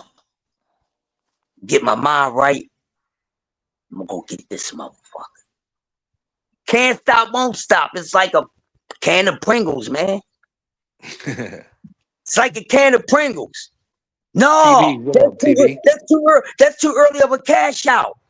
No, that's too early a cash out. Listen to what I'm saying. If you're about money, if you're a hustler, you know what I'm talking about. Prize, you an ultimate hustler. That man ain't finished yet because there's more money he can make. We are tripping. Listen, if it ain't for nothing else, we know people do anything for fucking money. If it ain't for nothing else, if it ain't for nothing else, we're going to get something that we wanted. We're going to get something. It's going to be good for that opponent too. Hopefully. I want to Now, hear from my man down there, Crush. Who that? oh, that's Ja. What's up, Ja? Go ahead, cook, Ja. Could have slid at any time, bro. That's my guy, Ja. Salute, Hey, Joe.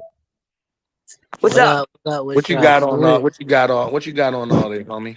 Man, on the topic, because it say the code, breaking the code, Yeah, go ahead. Start like, with that. especially like talking about somebody like Boots and talking about breaking the code, like that's like a trigger point right there. Because, like, where the code really get breaking at the most is just how people be just talking so much. And Boots, one of them fighters, like, he don't really do all of that type of stuff. So that's crazy that they saying that when it come to him.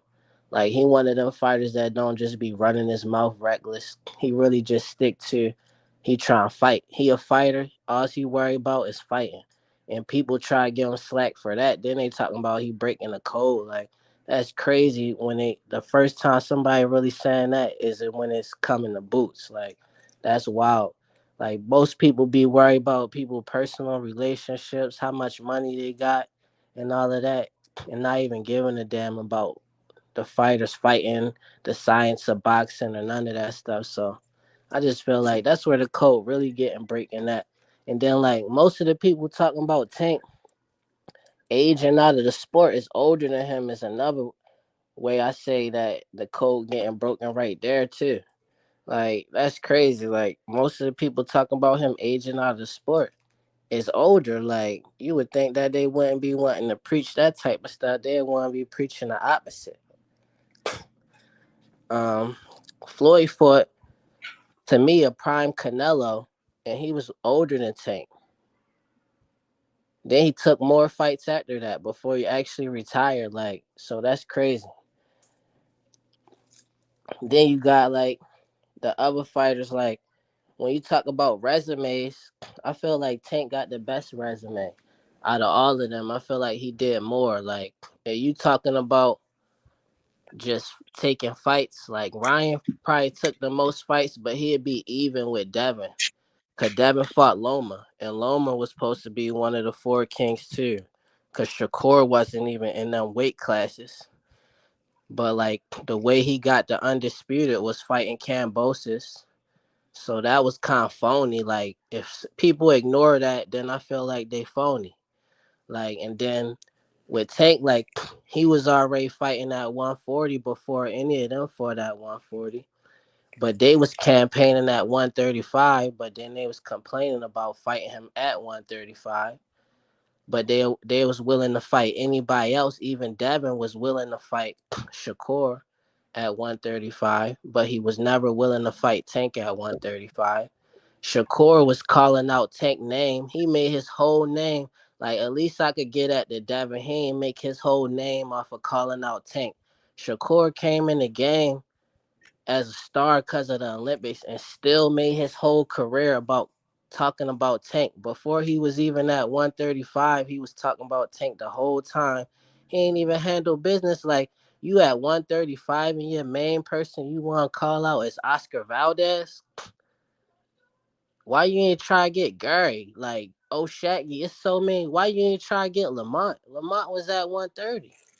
Like, and he was just talking about Tank the whole time. Then they talking about that friend stuff. They supposed to be friends or Tank big bro. But it wasn't really like that because soon as you got a chance to start hating, you did. And then when it come to Keyshawn, like, oh, he younger, whatever. But like, you still could have fought Shakur and y'all both had belts before you lost your belt. And then ain't no reason why none of y'all can't give Abdullah a shot either. Like Keyshawn could have been setting up the fight for Abdullah. That's probably what really happened. Cause after that fight, Top Rank probably wanted to see Abdullah versus Keyshawn. That might have been really what they wanted for real. And he didn't rise up the rankings. Ain't no reason why he couldn't fight him. Then you got Lamont. Like, come on, yo. Like, how you suing somebody over a draw? That's weak. Like, I ain't never heard of somebody doing that in the sport of boxing, like suing because they didn't get a decision when it was a draw. And then, like, somebody really putting you on and you disrespecting them, like, that's breaking the code. And you talking about race? Like, if we talking about the code and we talking about some type of race or something, all of the stuff that people how they carry it is breaking the code when it come to Tank most of the time. Even if they feel some kind of way, like you better off keeping your mouth shut if you talking about breaking the code. Like so I don't really respect none of that type of stuff. Like I want to see the fights too, but I don't respect all the talk. Like it get it do make everything corny and stuff like that. It make us if you talking about the code, it make us as a race look like clowns and like not unified. Cause a lot of good stuff is going on in these situations, but we the main ones feeding into all the negativity bullcrap. But it's a lot of good stuff going on with all these transactions and all of that. And it's a different like when Floyd used to have opponents, he used to say how good they is. He'd talk trash to him and say what he gonna do in the ring, but he wasn't never saying like, man, like basically just telling the people that this fight ain't worth watching cause this person we shouldn't even be fighting. Like it should be a different fight. Like they ain't really taking that part of the hustle. Even if you don't really respect your opponent, like trying to downplay him ain't really a good move when it comes to your legacy and all of that. None of that really don't make sense to me either. It just a lot of that stuff, like in the words of Crush, like it's very moist. Like that's what I see is that's what people turning boxing into more than about the science of boxing being like a tough person and all of that. Like somebody who really tough, not like a macho man, but like somebody who could weather the storm and still stand up after that. Like I don't know. I ain't really have a lot to. I mean, I guess I said a lot, but like that's what I wanted to speak on though. Like the narratives is ass backwards to me. Mhm. I agree with you. You know what I'm saying? I agree with a lot of you did. Some of the stuff I disagree with, but for the most part, I agree with you. But what up, T Dot?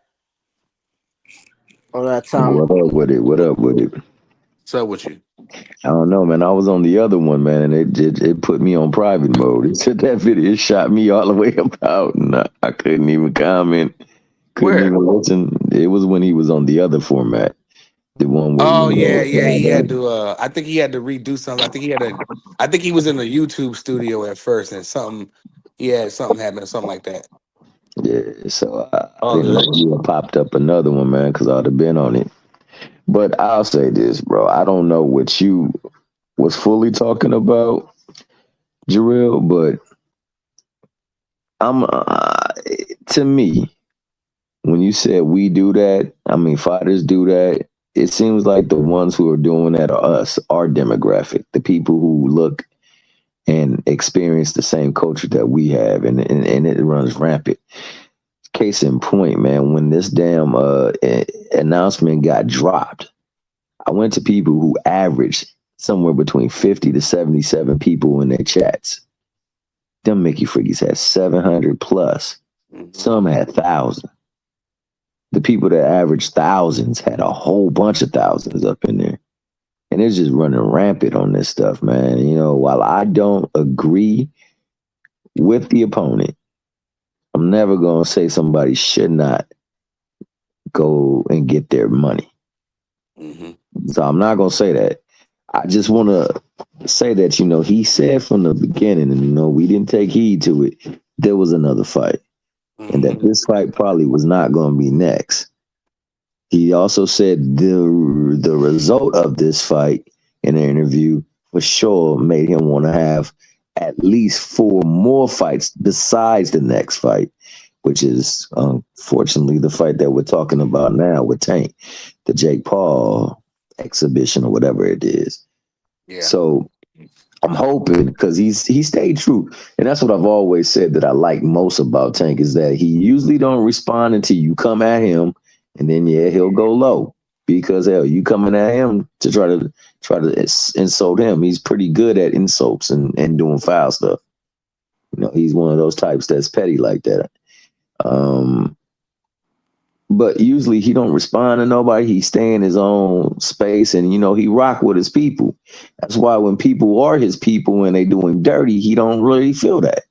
And I mean, I understand that because I got family that sell me in. They'll sell me in for friends. They'll show more love and respect for their fans than they will for me or for anyone like me who is their family. And that's not cool. So I understand how that feels. Hmm. And you know, it kind of rubbed him the wrong way. You know how you know he looked out for Shakur. He looked out for him as far as like you know coming up and keeping him in contact with the game. And you know, certain folks, especially certain folks who could alter the course of your career and saying, "Hey, look, dog, you might not want to go that route and stuff like that." And you know, thought they was cool, and then you know he was out there talking about, yeah, he ain't really get in the ring with me like that. And now, does that mean he should not fight Shakur? Hell no. Nah. It just means that you know, I'm getting tired of when I'm going through other fights, people just bringing him up. So he would say stuff that you know belie what he truly feel because you asked him numerous times about other interviews who was like that. He would say, "Hey, yo, Shakur really liked that. He got skills and things like that." So you know he believes that he got skills. He said he was in his top pound for pound list too. So you know, but it's just that okay. Now I got to hear this every time I get a fight. Got to hear this every time I get a fight. And honestly, he don't make no fights. The only two fighters that seem to make fights around here is Canelo Alvarez and Jake Paul. And Jake Paul is a fighter slash promoter. So he's doing things more so to real cachet for his promotional entity. And then other things that he's getting got involved with. Because now he's a philanthropist and a businessman, so to speak. So he's capitalizing off of That's what the I format. see here, like what you was saying about just like people going against their own people. That's pretty much what I figure people talking about when they saying breaking the code. And it just Breaking the code. Yeah. what because Shakur was saying that like he was big enough his future opponent where he want to fight Tank. But like I feel like the madness then got to him and then he just started probably went back and forth, then it went another way. But I feel like that's breaking the code right there. Like just all of that messiness between the people. To me, that's really what breaking the code is. That's all I'm really saying about that. Like, Yeah, but with that being said, bro, I mean we're in a time and age where everybody takes to social media and they take to their phone, man. Hell, they become stars off of their phone, bro. So like this is a different animal than what they were before, and you got access instantly than you had before. So like it's a different way, and you got to learn how to navigate. That being said, bro, I don't care what Shakur done said. The ultimate give back is in the ring, yeah, and that's for that, they go too. ahead. When they talking trash, like save it for like the little interviews. You say what you would do to your opponent in the ring. Like that's classy, and you will still get the same clout off of that.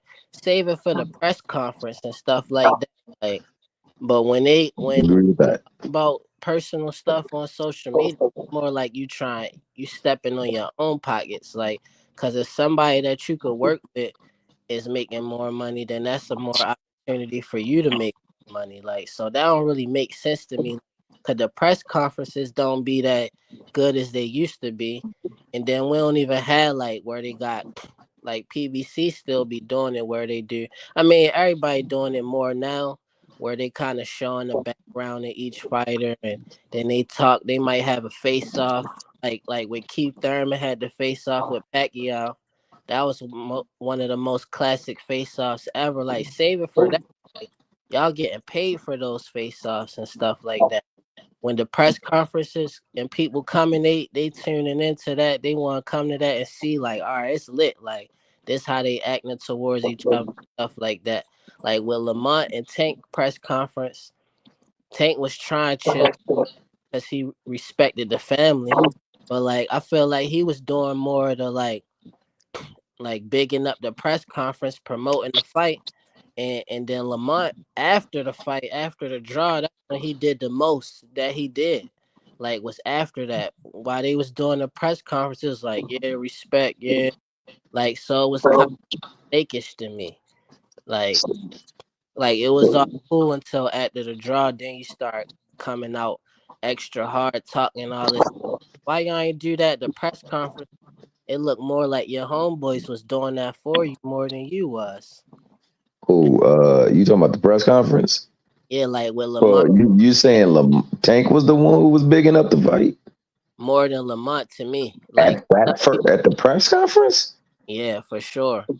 Oh man, I don't know Like, what about they that one, doing? bro. It looked like Tank was disengaged for the whole damn process, bro. And both only in the second one when the people and the fans was talking or in the stands was talking did Tank even show emotion, dog. It was like I mean, I'm right. It was odd to see Tank act because usually he sells his fights, dog. He didn't look like he was trying to sell the fight at all. It didn't look like he wanted to be in the fight. It didn't look like he wanted to be there, and he didn't show Compared up. to press But conferences, I feel like yeah, he probably didn't promote as much as his other one. Like, but it wasn't even that type of energy. But if you compare the two out of Lamont and Tank, he was promoting at the press conference more than Lamont was. It was more like, oh, I'm gonna sit back, lay back. I'm just happy to have this fight.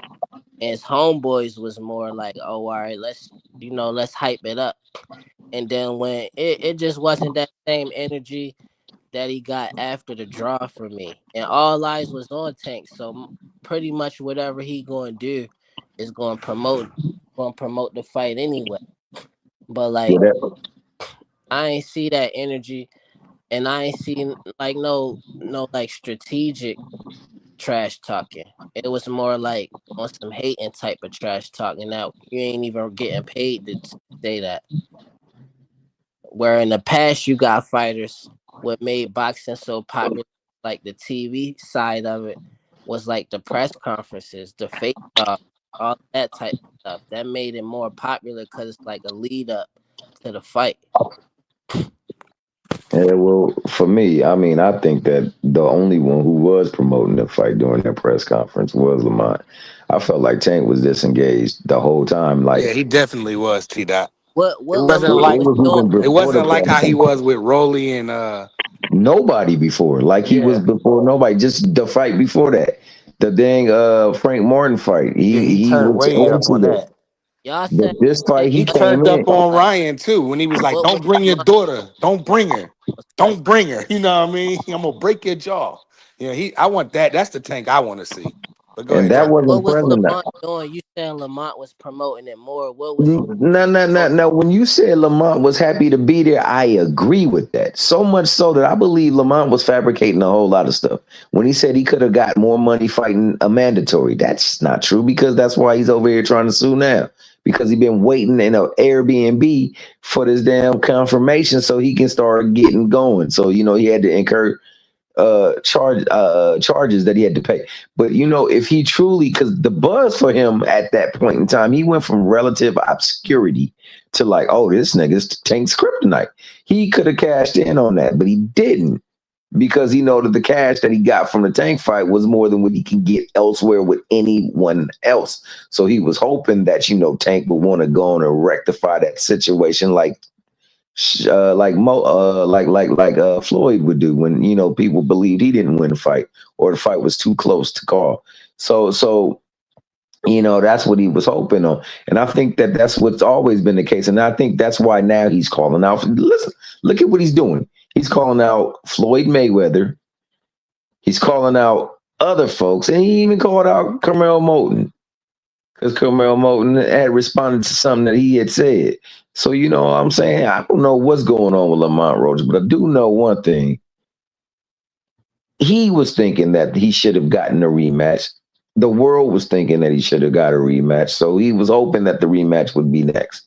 Unfortunately, it's not next. I don't think Tank ever said it was never going to happen, just not that it was going to be next.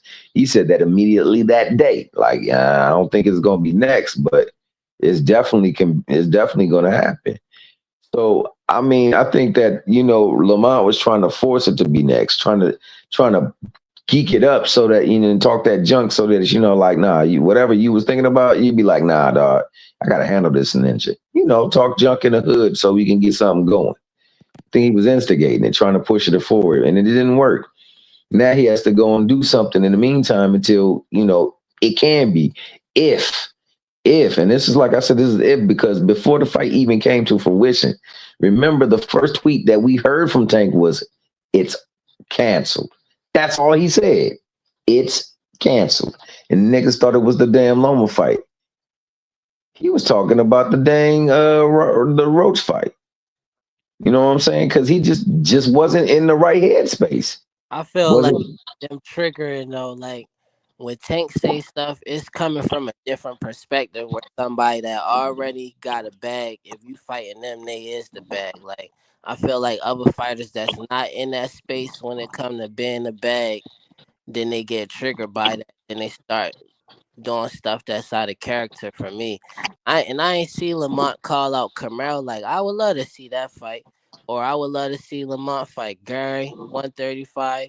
he could If fight him. Lamont fight Shakur, he could fight Frank. He could fight anybody after this Tank fight, and it's gonna be eyes on it. Well, he Like I can't fight respect Shakur. Shakur. He I mean, can't you fight saying he Shakur can't until fight next Shakur, year. he tied up. But I'm saying he Yeah. got other fighters where he could call out, and people gonna watch that fight. They gonna want to see it. Oh, for Anybody, sure. Him and anybody. Shakur. So I Yeah. know it don't make sense if he's still just like his main focus is just like, oh, tank, tank, tank, tank. That's all I'm worried about. Like it But just that's a seems huge phony focus to me. though. But that's a Jarrell, you gotta remember you gotta admit yourself. That's a huge focus right there. If I can fight Tank, I can get a lot of money. We noticed the case because hell, we got people faking numbers after a fight that they had with Tank. But You got Ryan if I Garcia got saying he got. Go ahead. a job interview at somewhere where I want to get a job interview at like a big place, and then they got me on hold, I'm not about to stop looking for a job in between that time. Like that don't make For sense. sure. Stop Agree. putting thing on hold, and then or even like calling out Floyd. That was a joke. Like, come on now, ain't nobody gonna take that serious. Like, Yeah. I'm not putting my other fights on hold that I could make because I had one big fight and I'm like, all right, I might could get. What are you waiting on? Like, what you waiting for? Like, still fight, still get some more fights. It's Agreed. people to fight, and then you could still get the Tank fight later. No, It'd no, probably be true. better relationships if it was like that instead of talking down on somebody who gave you your biggest legacy fight, biggest payday of your career, and you talking down, you spend the time talking down on them when you could go over here like, I could probably fight this person. He could have probably get a fight with Pitbull and they'd be like, oh wow, like people would love to see anybody. Like that's a better business move to me than going back and forth on. Well, prize. Do you think that instead of groveling, Say it it would be again. instead of groveling, it would be proactive for him to go on and find anybody. It could be any former Tank opponent. It can be Who you talking about, Lamont? Lamont. Yeah, I Yeah, think it's that just best to just to go ahead and move on and not pout about this. You know, he knew the behind the scenes stuff. Lamont already told y'all the fight wasn't happening. Tank said it wasn't. You know, so Lamont needs to go and move on. You got Shakur, you got Kid Austin, you got you guys know the names. He can do something, bro, but he can't sit around and pout and go to court. And I understand he probably wanted because he probably thought he had a rematch clause in the contract or whatever. So he might have a little window there to try to get some kind of payment for but he needs to focus on boxing. Forget all that. He needs to move on and find somebody like you got. Like I said, Kid Austin. You got Shakur. There's tons of stuff he can do at 35, dog. Gary Russell's calling him out. Like, there's so much he can do, bro. So, like, I don't think he should pout. Move on from that Tank fight. You fought a draw. You fought a hell of a fight. You got some momentum going into your next fight. So let's go and do it. Did you win now? It's really Tank really gonna look crazy if you go in there and beat like Kid Austin or Shakur or something like that. You gonna it's going to be the same kind of pop for you. You know what I'm saying? So I think he needs to move on. T dot facts. for Man, he could sure. go and fight Zepeda, man. Yeah, yeah, for People real. want to It's see so him. much he can do. Frank Martin. It's so much he can do.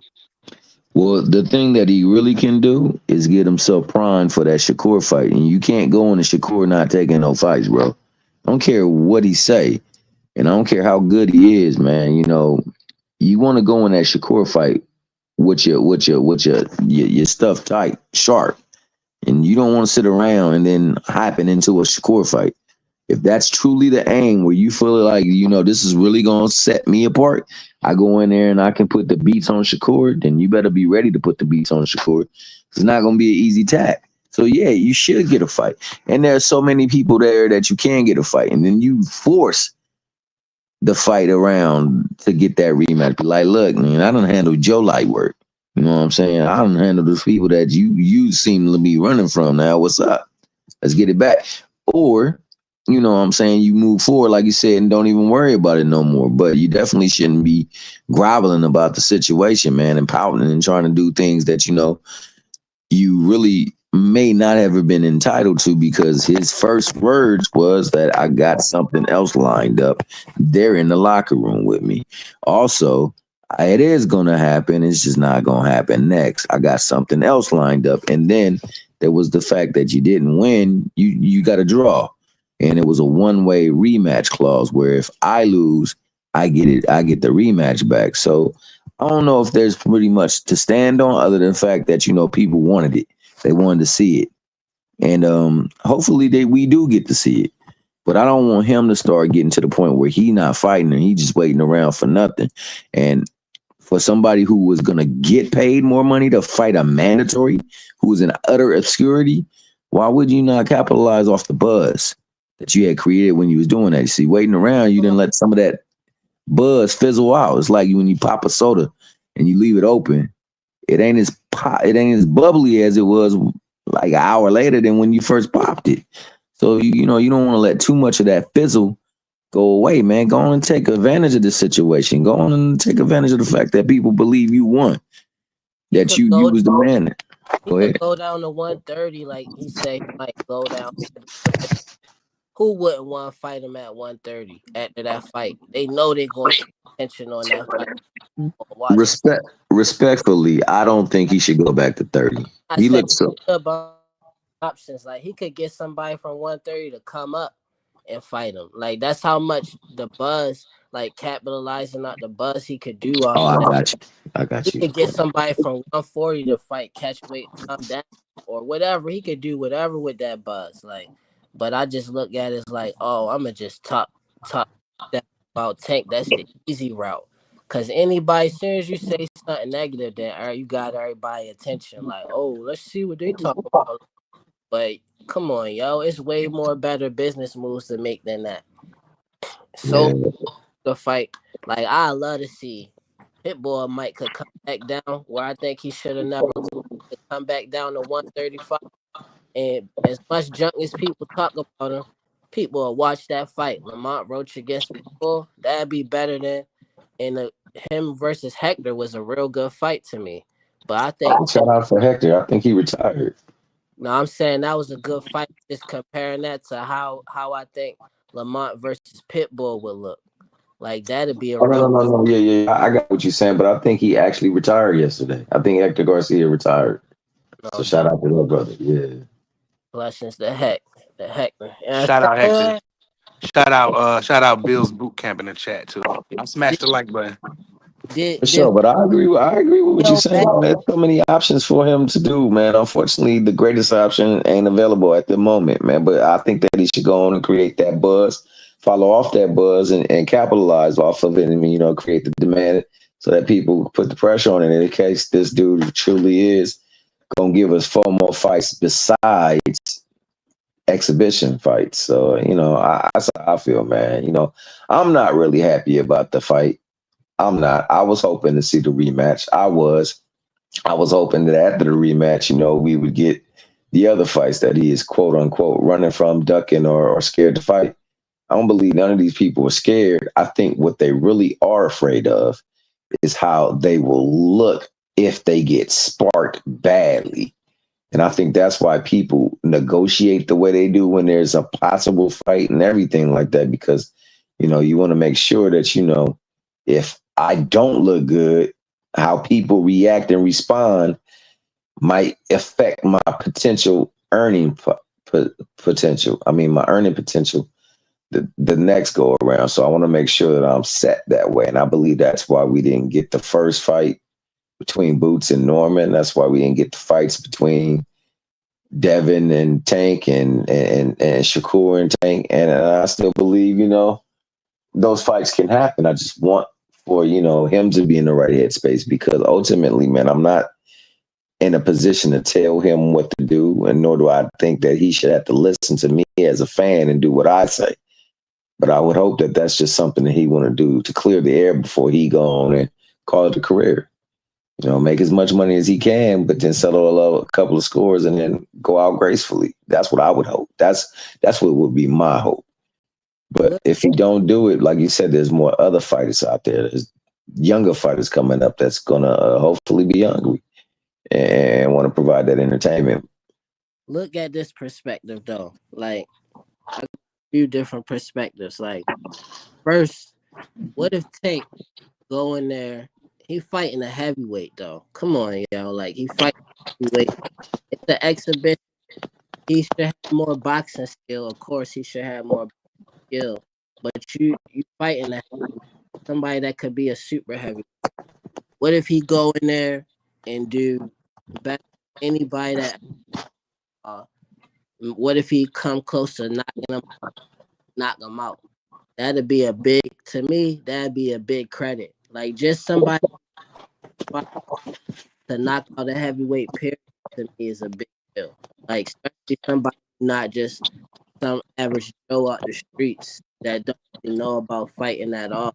Like who you could see that boxing skill. That'd be a big deal to me. Then you got another perspective, like these fighters, they don't come in here with that same mentality where when Zab Judah and Floyd fought each other, like you could see the end of them was different than anybody. The fighters who people look at that's not on Tank's level, they be having that type of more than the fighters who act like on this level when they come in the ring. Like they come in there believing that they gonna win. Like Frank Martin looked like he believed he was going. Lamont Roach didn't look like he believed he was going to win. He looked like he knew he was going to do better than people expect. But he supposed to be somebody been doing it since he was a kid. He supposed to come in there like Zab Judah versus Floyd. Like and then it come then I just like question like if Floyd fight Castillo back to back.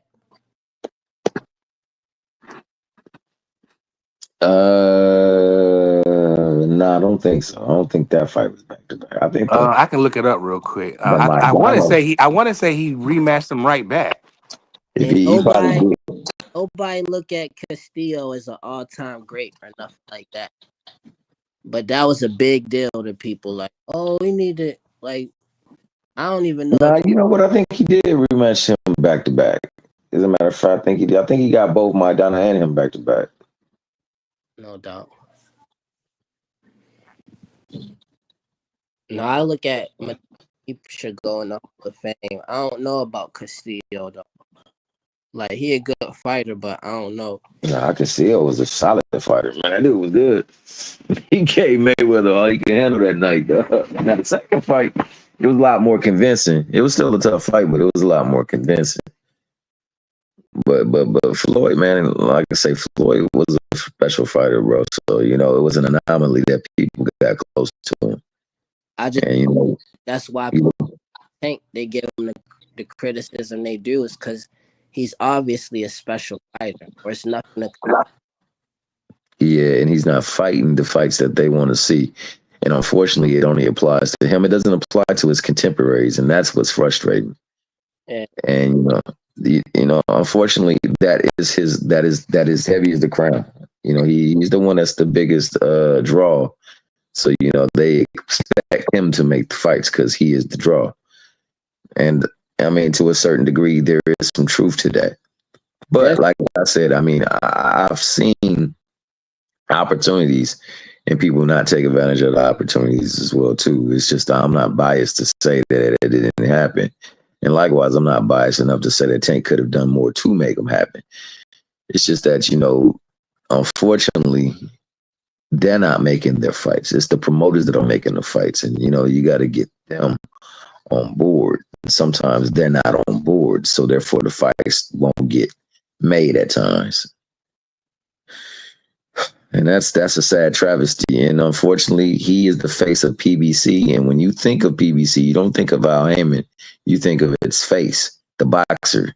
So that's why he's catching the flack because he is associated with the PBC and Al Heyman. And they don't like Al Heyman. Even black folks, for some odd reasons, don't like Al Heyman. But yet Mexicans who don't really like black peoples on the most level. When you talking about old Mexican people and how they feel about black folks, they don't really particularly care too much for them, and yet they got some of their fighters naming their children after Al Heyman. So he's got to be somewhat of a special guy to do that and provide something for them that they feel like, hey, yo, you know what? You have helped me so much. I'm gonna bestow the greatest honor upon you. My first child, my first boy, I'm gonna name in your name. In your honor of your name. So like, man, I mean, I it's feel just like people who don't like black people is they the same people who will listen to whatever the news are telling. Like, like the real down to earth people, I feel like everybody on the same wavelength. But the people who will look at something on the it's just proper and they just follow that, I feel like they the ones who really got to do other like because it's really about the individual more than it is about a whole race. And then once you start just start something that's like extremely messy. Like you gonna go down your family lineage, and then you gonna find the little mixes and matches that's gonna make it difficult. Like, all right, I'm just gonna be just for this race and all of this stuff, and I ain't gonna mess with nobody else. And then I just feel like if you talking about breaking the code when it come to race and stuff, the more you running your mouth trying to downplay another person, you get more integrity, even if somebody did you wrong, to just keep your mouth shut about it. The truth come to the light way than you get for like just blab.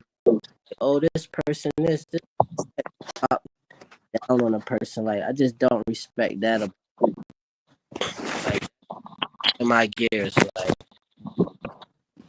Yeah, no, that's true. That's true. Unfortunately, it is what it is, and you can see it heavily in the sport of boxing.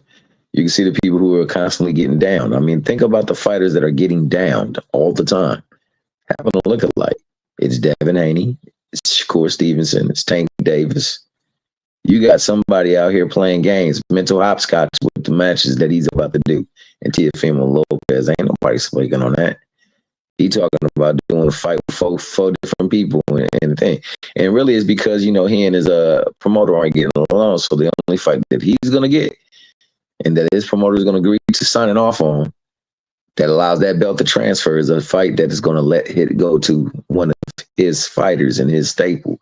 So the only and they was trying to make that be T.O. I mean T.O. versus Keyshawn.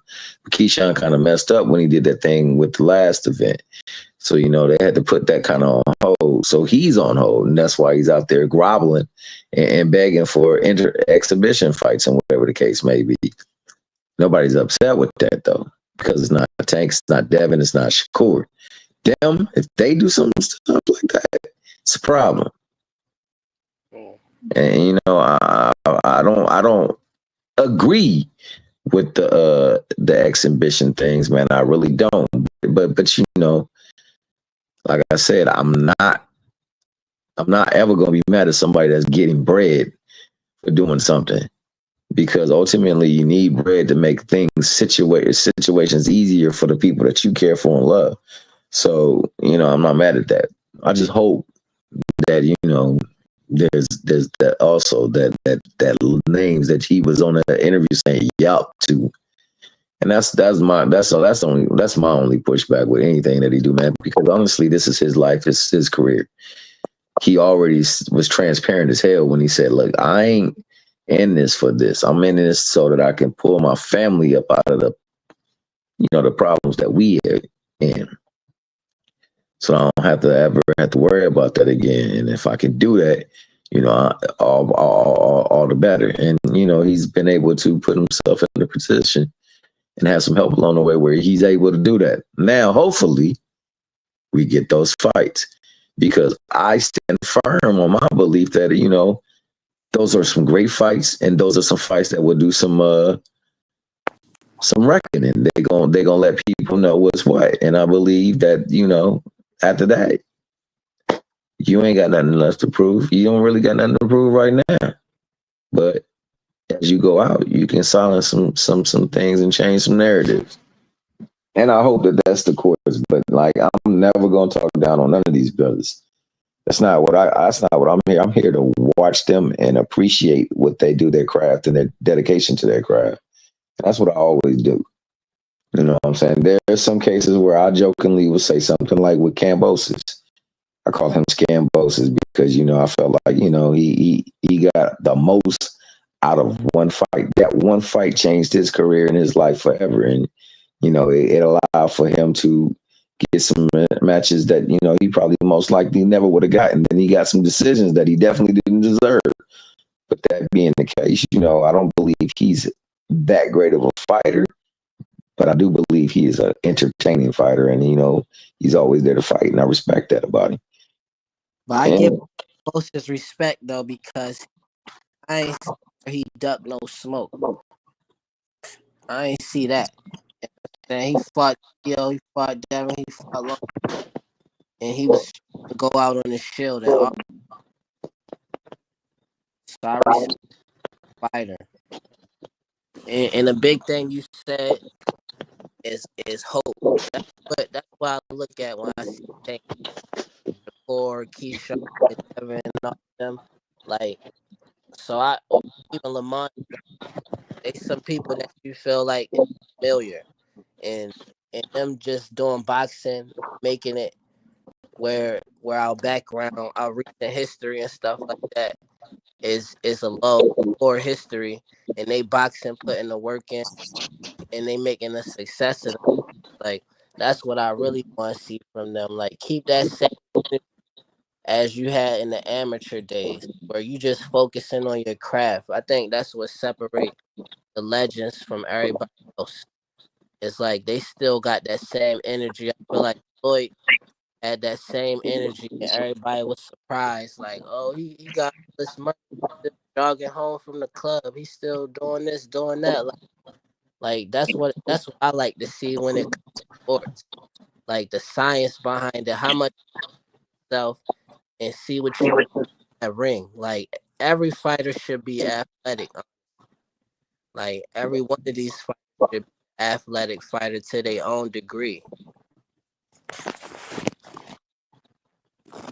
Yeah, I think for Floyd too, that loss in the Olympics, that helped mold him to be just like that. I will never feel this way again. I'm gonna do whatever I got to do to make sure that this never happens, to leave no doubt. And I think that to a great deal, that was the reason why. Hey, you felt like he won. I bet we run that bad boy back, and you gotta respect that. So that I'm hoping that we get that run back for the Roach fight. I hope that we get that Shakur fight. I hope we get that Devin fight because people who claim that Devin too big, clearly he's not too big.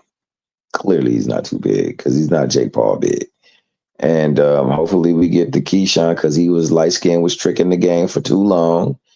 Hope we get that Tio fight because I think Tank got called a monkey and he want a banana, so you got to make him pay for that. And I'm good.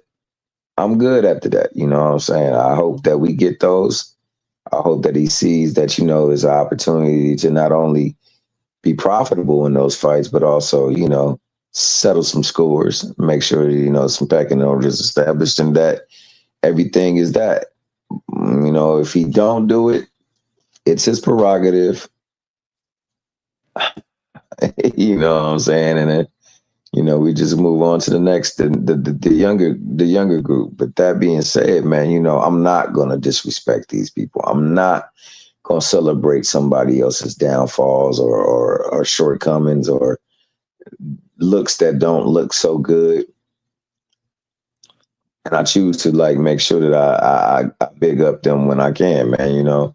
And I want them to be fair around the court, around the board. Unfortunately, I can't be the voice of reason for folks. I can only be the voice of reason for myself. So I stand on reason. Shout out to my good brother Rick Tim. Shout out to my main man J.A. Dixon, Jay Gibson, my bro William Old School, Arndt, my Raging Cajun brother Tommy DeMilf. You know what I'm saying? Shout out Bill's Boot Camp. Who else was up in the building? What Prize, the good brother Prize. I know he was up here for a little bit. what weight do Camaro Mountain 135? See, that's the thing. Carmel is a little guy, though. Like, I think, he might have gotten bigger or a little bit taller, but I think he's like 5'3" or 5'4". And that cat was up at 140. And I think he was going to fight somebody at 147, if I'm not mistaken. But I don't know what he is because, the last time he didn't make the weight. And then the next fight it was going to be for some big weight because I don't know if he was like truly up on his training like that. Shout out B3 too. B3 was in the house, but you know, I, Carmel was an interesting fight, but he's still green though, bro. He ain't had much seasoning. No, I would love to see Carmel fight and Abdullah fight each other. You think so? While they both young, and they active, like they with it. Like I want to see that fight right now, but like probably not going to happen. But I would love that fight. 'Cause I know both they gonna be active. The fight, like try to get it in from round one to whatever 10 rounds. They gonna be trying to land the whole time. Like I want to see that fight. That's two people I want to fight right now. Carmel Abdullah. Cause Abdullah got obviously got the height and reach, and then I feel like Carmel style. He not one of them like stupid fights that'll pressure you, but he's really good at. And then he also got ability too. Feel like Abdullah still in that time. He's still big. His complete where his defense older he get, I feel like defense gonna be way sharper. He obviously got offense, but like some of his like flaws is on defense, and I feel like right now is a good time to see them two fight because I feel like Dula get a little older, he get heavier. It's gonna be hard to really get because he's too smart. And then he probably gonna be dominating. Like I want to, and he look. I could tell he not scared to take an L. Like he hungry. Like he gonna risk it in his fights because he really hungry.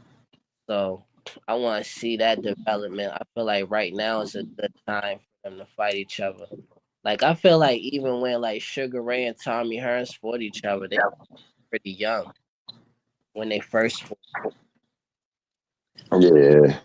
They was just champ. But like I want to see that Carmel versus Abdullah. I see him versus a lot. I don't know what weight he. Well, I think that Abdullah got only a couple more fights at 35 before he gonna have to officially Yeah, move up. So I think he'll defend his belt that he got, and or he'll fight for the belt, then defend it, and then he'll move on up. Man, I mean, he's a big boy. He's growing too. He's young, but he's growing. So it'd be a little bit more increasingly hard or more difficult for him to continue to cut the weight to make that thing. So he'll have to move up. Camille, it looked like, lately he hadn't been making the weight as well too. So I don't know if that's like because he hadn't been getting fights that he would hope to get or whatever the case may be. But hopefully he gets his stuff together with the weight that he's gonna be at, and then maybe we do get to see that fight. I wouldn't be mad at it. I definitely wouldn't be mad at it. I and think. like one thing I noticed about him, what it seemed like. So like, it don't really matter if he got the ability. All he gotta do is have a good corner, and he'll be straight. Yeah, corner and some direction, man. He just needs the people, right people behind him. He's got a lot of talent. So he just need the people to direct him. Get the right direction. He'd be all right. Same thing for Abdullah. Abdullah has a lot of talent behind him, a lot of promise, and just the right direction and continue to go in that trajectory. He'll be all right as well too, man. I think that he's got a couple of fights lined up that will be huge for him. I think that Vargas fight, Emiliano Vargas fight, will be a huge fight for him. I think that the Carmel fight could potentially be one. I think that the Zaquin Moses, if he blossoms, he could be a potential big fight for him. So it's looking good. We got a lot of young talent coming this way and coming out. So you got the young boy out of Cleveland coming out there, Albert Bell. You got the young boy out of New York. You got, I mean, not New York, New Jersey. You got two of them out of New Jersey coming, Keith Cologne and Khalil Cole. You got some fire coming up. So hopefully we get some good fights. You got some young bucks coming from all over the place. So it'll be an infused. Yeah, Mason versus Scooter would be a hell of a fight. I would love to see that fight. I would love to see that fight. I ain't ready for that yet. I think Scooter still he too green for Mason to me. I think Mason could fight real easy just because he needs some more experience to me. That's just how.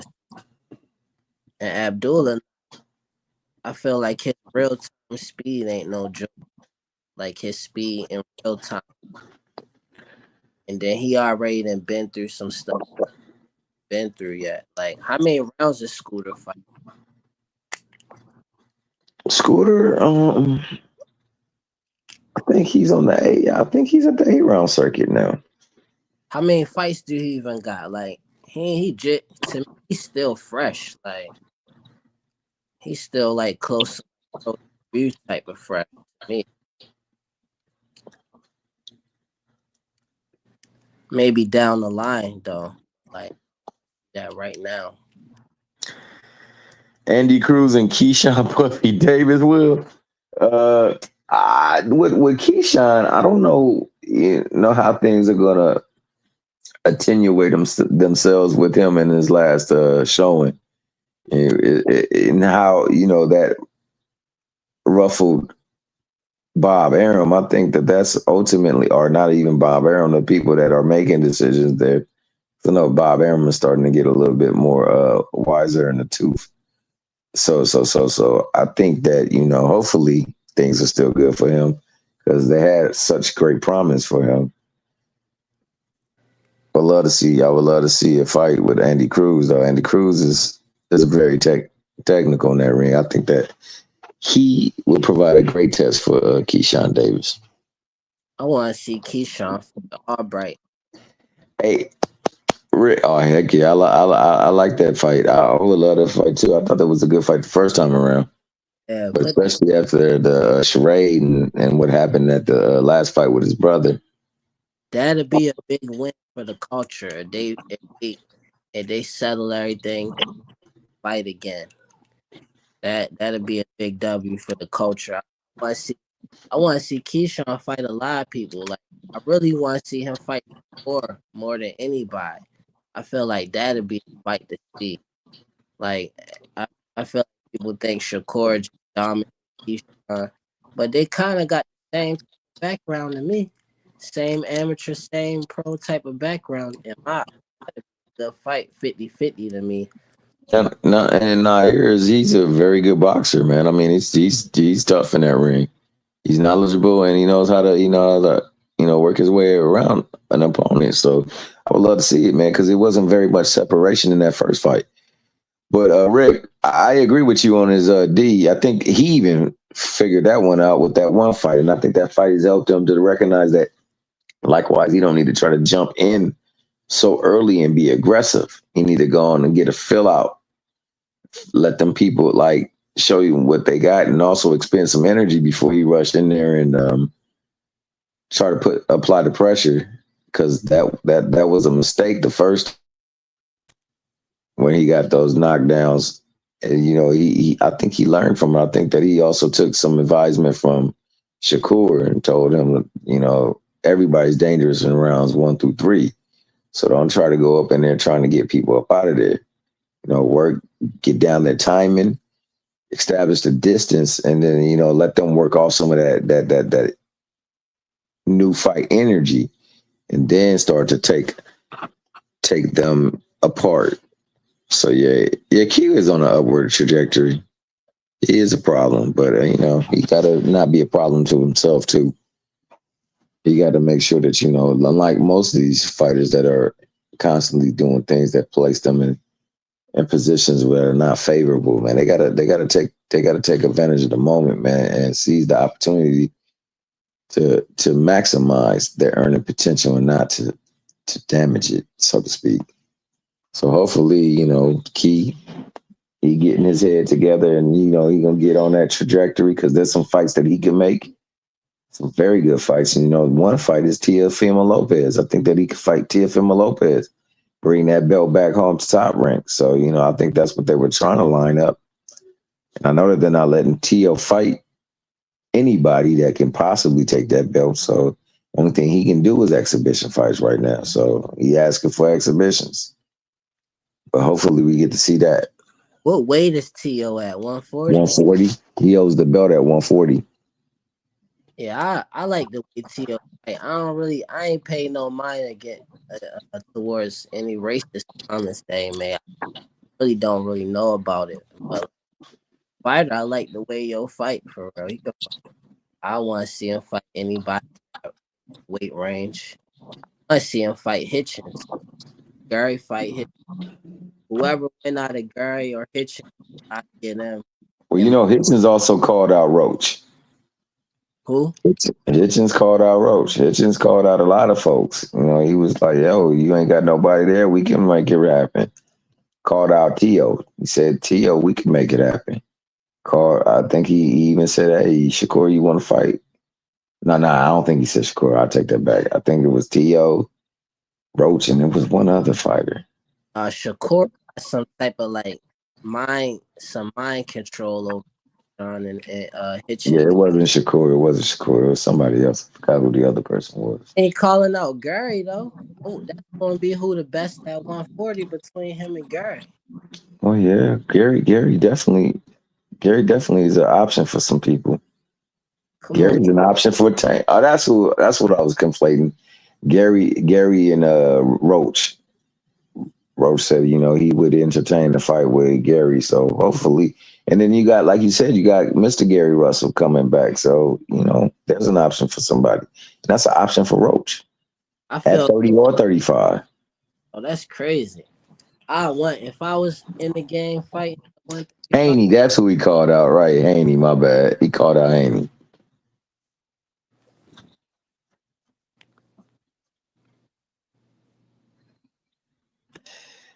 Now, Tio not trying to fight a real challenge because, he can't fight one. I'm going to be honest with you, Will. I think that Bob got him on lock and key. He ain't letting that belt go. He had Shakur walk out of his stable with a belt. And we know how Bob covets those belts. It allows him to lure talent his way.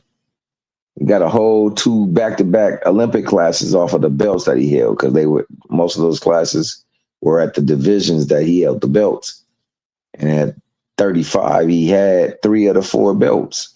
And he let one walk away. So he ain't about to let Tio walk away with that bad boy. So trust and believe. He about to fight somebody in top rank for that belt. Other than that, he's gonna be fighting exhibitions and for without the belt on the line. That's how I feel about it. I don't know. ain't no doubt in my mind that Gary take the fight versus Hitchens, Matias. He got that throwback fighter type of mentality. Like at 140 though. And Gary at 135 right now, like if they don't want Gary on their resume, that's crazy. And all this legacy talk people be talking about. Like So with the legacy talk, bro, when it's amongst fighters, usually it's the salt on another fighter. Because just think about it. Let's really think about the legacy, especially when it comes to like that weight division, in and around that weight division. Look at their records. The records are similar. Their resumes are pretty close to one another. There's like maybe a fight here or there that you could say, okay, well, this separates them. That's it. They've been fighting similar opponents. They've been fighting the same quality or caliber opponents. And if they have names on their record or resume, it's usually because they were at the down spiral of their career, wasn't fighting well. So, there's only few that's been fighting top talent in their prime or on their ascent. And they're not going to get credit for it. So that's why I say, man, honestly, with them. so when Tank fought Pedraza, that was a downcline. No, Pedraza was the champion. Even when he fought Leo Santa Cruz, you think Leo Santa Cruz was the champion. that was the Leo Santa Cruz is a Hall of Famer on top of that. when he fought what's his name? Frank They're not going to give him credit for Barrios. They think Barrios is garbage. Raleigh. I feel like he fought even like all right, Gamboa. Gamboa was an old fighter. The Tank fought him. He was on his downward spiral, though. Like, He was. that was that Gamboa right there was nothing close to the Gamboa that Devin fought. Nothing close at all. I feel like that Gamboa that Tank fought still has a lot in the tank, but I feel like Tank was too athletic for him, and he had too much knowledge for him. But I feel like a lot of other fight, and look how young Tank was when he had that fight. Like if you just look at him, he don't even. He looked like a whole different. He looked like younger than Camaro look right now. Just if you look at him, so I feel like his resume is underrated. Even when he fought Barrios, like come on now, they got all these excuses about can't fight people, but like these same fighters would have fought. Barrios would have still had a fight with a top 140 pounder at the same fought Tank at 140. Ryan didn't move up when he fought Tank, and he still got the fight at a catchweight. And look at his speed and his focus in that Tank fight was way different. Like Ryan, he just a reckless type of fighter anyway. But like, look at how he was focused in the fight. Look at how fast. If you look at it in real time, look how fast Tank was dodging them punches he was like. And Ryan was game when he fought Rolly. That just beat Ryan. That just outsmarted Ryan. That was to me. That was the toughest Rolly that anybody ever had to face. Was Yeah, that was the one that was trained by Ishmael Salas too. Salas did his work. He had, and shout out to Rolly for soaking it up. He put on together a game plan, and that bad boy was able to thwart the athleticism and the ability of Ryan. I don't know if Ryan was, like you said, too much focused on that fight. I think he probably thought, like most people thought, that Rolly was going to be easy work, and did not put forth the true focus and dedication he needed to training. But that doesn't take away from what Rolly did and from what Ishmael Salas did. I think Ishmael Salas did a really good job preparing him for that fight. and look at Frank Martin. Like Frank Martin still somebody who they could take fights with. Like the reason why they not taking fights with him is not because he wasn't worth Tank fighting. It's because he really good at boxing. They ain't taking fights with Frank Martin, man. What's wrong with that fight? Like that was the only time Frank Martin really looked bad in his career was when he fought Tank. And for most of the fight he looked good. He just looked kind of scared. But as far as his skill, the ring, foot movement, and all of that, punch placement, he looked good when it came to that. Why he can't get it in with a Roach, or why he can't get it in with Shakur or Keyshawn? Why they can't get it in? Like them some real good. I feel like Tank fought a lot of fighters that was Well, but then you got solid people like my man Rick Timms. Rick Timms just said T.O. and Tank both clearly are talented, athletic, and have power, yet both seem to have avoided threatening smoke. They both move funny, and he said he's foolishly giving them props that they haven't earned. See, and that's why I say Tank. what did Tank avoid though? T.O. been at 40 and he still ain't fight hit. Well, there's the rematch. That instead of fighting the rematch, he's taking the Jake Paul fight, and then there's the Shakur fight that's still out there. There's the Devin fight that's still out there. There's the Tio fight himself that's still out there. Keyshawn that's out there. I feel So hopefully we can get those fights, bro. I really hope we can get those fights because so far that will be the remaining opinion of Tank right there is what Rick Thames just said, like, because he had the ability to make these fights. These fights can happen. I look at it the other way around. Like with Shakur, what I felt like was the main problem with him and Tank fighting was how much he was going to pay. When if you fight Tank and beat him, then you don't gotta worry about ever again how much you gonna get paid. And then with Devin, he was talking about weight. Like, what are you talking about weight and all this? You a professional fighter. What is you complaining about rehydration and weight? And y'all campaigning at the same weight class. And then you still gonna take a fight. You would have took a fight with Shakur at that same weight. Like, come on, that don't even make sense to me. And then besides that, like what smoke did he duck? Like he ain't even duck that smoke to me. Cause I feel like Devin ducked that smoke. Cause like what is your excuses for a rehydration clause? That's the biggest, like if you beat Tank, it's nothing else they can say about you no more about that. And if Shakur would have beat him, same thing. Like Shakur complaining about the money. Uh Devin complaining about rehydration. Like to me, that's ducking. And then that's all I'm saying about that. To me, that's ducking. Tio feel like he ain't fight a lot of fights he could fight at 140. But yeah, like with Tio maybe so. But he did beat Loma before anybody else really beat him. Um and I don't know, he fought a lot of good fights at 140. He still Tio got probably the best resume if you talking about names. You Tio don't think Ryan got the best resume? nah Shout out to my good sister Quee. nah Oh, Tank on his resume, he got stopped. That's why people say that. Like Tio got the best resume. He got Loma, even though people don't respect Josh Taylor no more. He got Josh. He got Cruz on there. Um, who else Tio fought? yeah, he fought Josh Taylor after, a couple of people respectfully I thought beat him. I thought Regis beat him, and I thought that what's the name beat him? What's the guy's name? He just recently lost to Zepeda. Did he fight Zepeda and lose? I honestly think Tank got the best resume, but like Got a raw. I give it to Tio. Like name Ryan done fought and two of the four kings, and he being the third. He only has Tio left, the original kings. he fought Loma. Tough Duarte.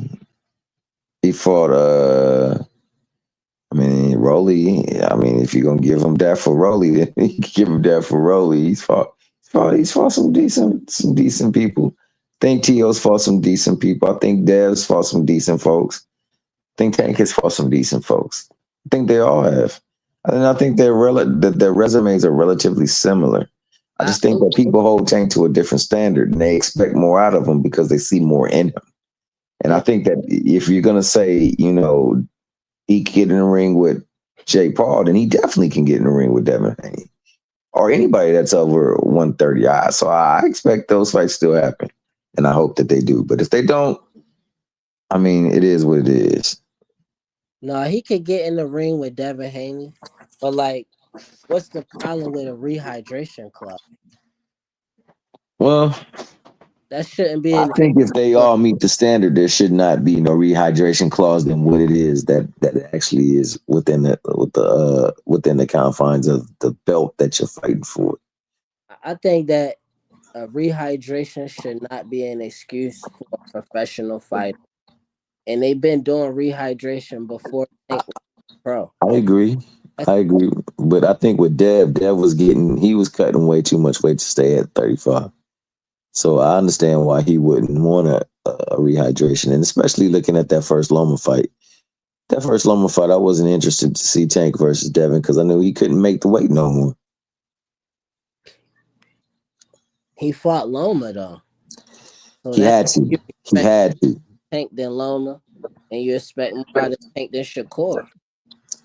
He wasn't going to fight Shakur because he wasn't contracted. He had to fight Loma because he was contracted. That was conditioned upon him getting that chance to fight for the belts. So that's the only thing that I have regarding people who like overly support Devin Haney. Like they got to recognize that fight wasn't even supposed to be for him. It's supposed to be for Loma, but Loma got called away. So he interjected himself into it and was able to get the position. And in one fell swoop, he got all the belts from somebody who really didn't deserve to have the belts. He had a good fight against Tio, but I have it upon good advisement from people that was there that, Tio was going through some things within the house and he wasn't really right in his mind. So, that's why he fought the fight the way he fought it. No, that's obvious that Tio wasn't himself in that Cambosis fight. Yeah, he wasn't. You could see how he came out from the first round, like, what the hell is you doing? Like, and Yeah, that's he wasn't. and That's not Cambosa's in fault, a though. draw. To me, that fight could have been a draw. He dropped Cambosis after. He did. He did. That 12th round was what would allow Cambosis to win. Yeah, that was a close. I feel like Loma versus Tio was a close fight to me. It was a close fight. It was a very close fight. Devin versus Loma. It was a split decision, wasn't it?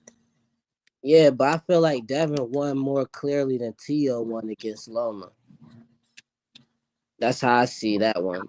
Like, and You said you felt like Devin won more rounds than Tio did against Loma. yeah, that's how. How did you score that fight? With Tio, like the rounds that you give Tio was barely like those rounds could have went either way. The first six you got to give him because Loma didn't throw no punches, so he got the first Yeah, six off default. in the beginning of the fight, Loma looked like gun shy, but Yeah, like he didn't throw no punches. after the fight, Loma looked like he was just like Tio looked like he was, and he looked like he was trying to coast. The sixth round, Tio looked like he was coasting the rest of the fight. Like I already won, and I'ma just coast. Like, but that's only half the fight though. So I feel like that fight could have really went either way.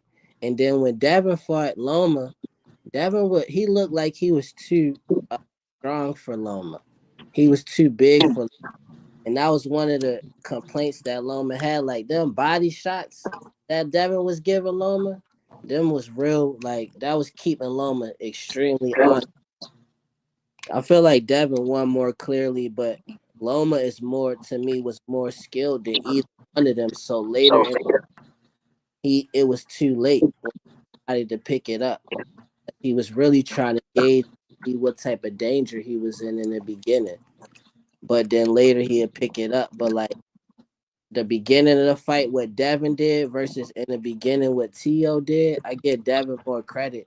Cause Devin's style don't even like Tio known for having some pop, but Devin not. And then Devin was catching him more so with body shots. Like you don't really notice much as you see it getting snapped. Like Tio catch you with a slick shot, but Devin was like them body shots Loma from pressing forward in that beginning half of that fight. And I was saying like what you said with Cambosis, he took a pay cut and he went to Australia. Like why wouldn't? Cause Tank he ain't have all the belts, but him beating Tank is better than if he would have beat Cambosis and got all the belts, he would have got more like perks off of beating Tank. Why wouldn't you take that pay cut or whatever you gotta do to get that fight and just win? Him and Shakur. Like to me, that's bogus. Like, cause like Crawford, he was fighting at 140. He could have been moved up to 147. It's plenty of fight who was fighting at lower weights and they could have at a higher weight, or they fought at rehydration clauses and it wasn't nothing to complain about. Like that's crazy. You talking about if you beat Tank, you basically the man. You don't even need no belts, and people still gonna be like complaining about what you do and all of that stuff. Like why wouldn't you do what you gotta do? Go ahead and win that fight. Like it ain't like you never fought. Most of the time, if you got a good amateur background, most of the time you done already fought dehydrated for most of your time boxing. Cause you gotta fight that same day. And the amateurs that you fighting in the golden gloves or something, you fighting that same day. You ain't weighing in the day before and all of that. Like that's just bullcrap excuses to me. Like, man, whatever. Get that rehydration clause. It's the biggest fight of your life. That was phony to me. I don't know what they was thinking. Like, oh, they got me on here. I'm out of here. I ain't no podcast host. Peace.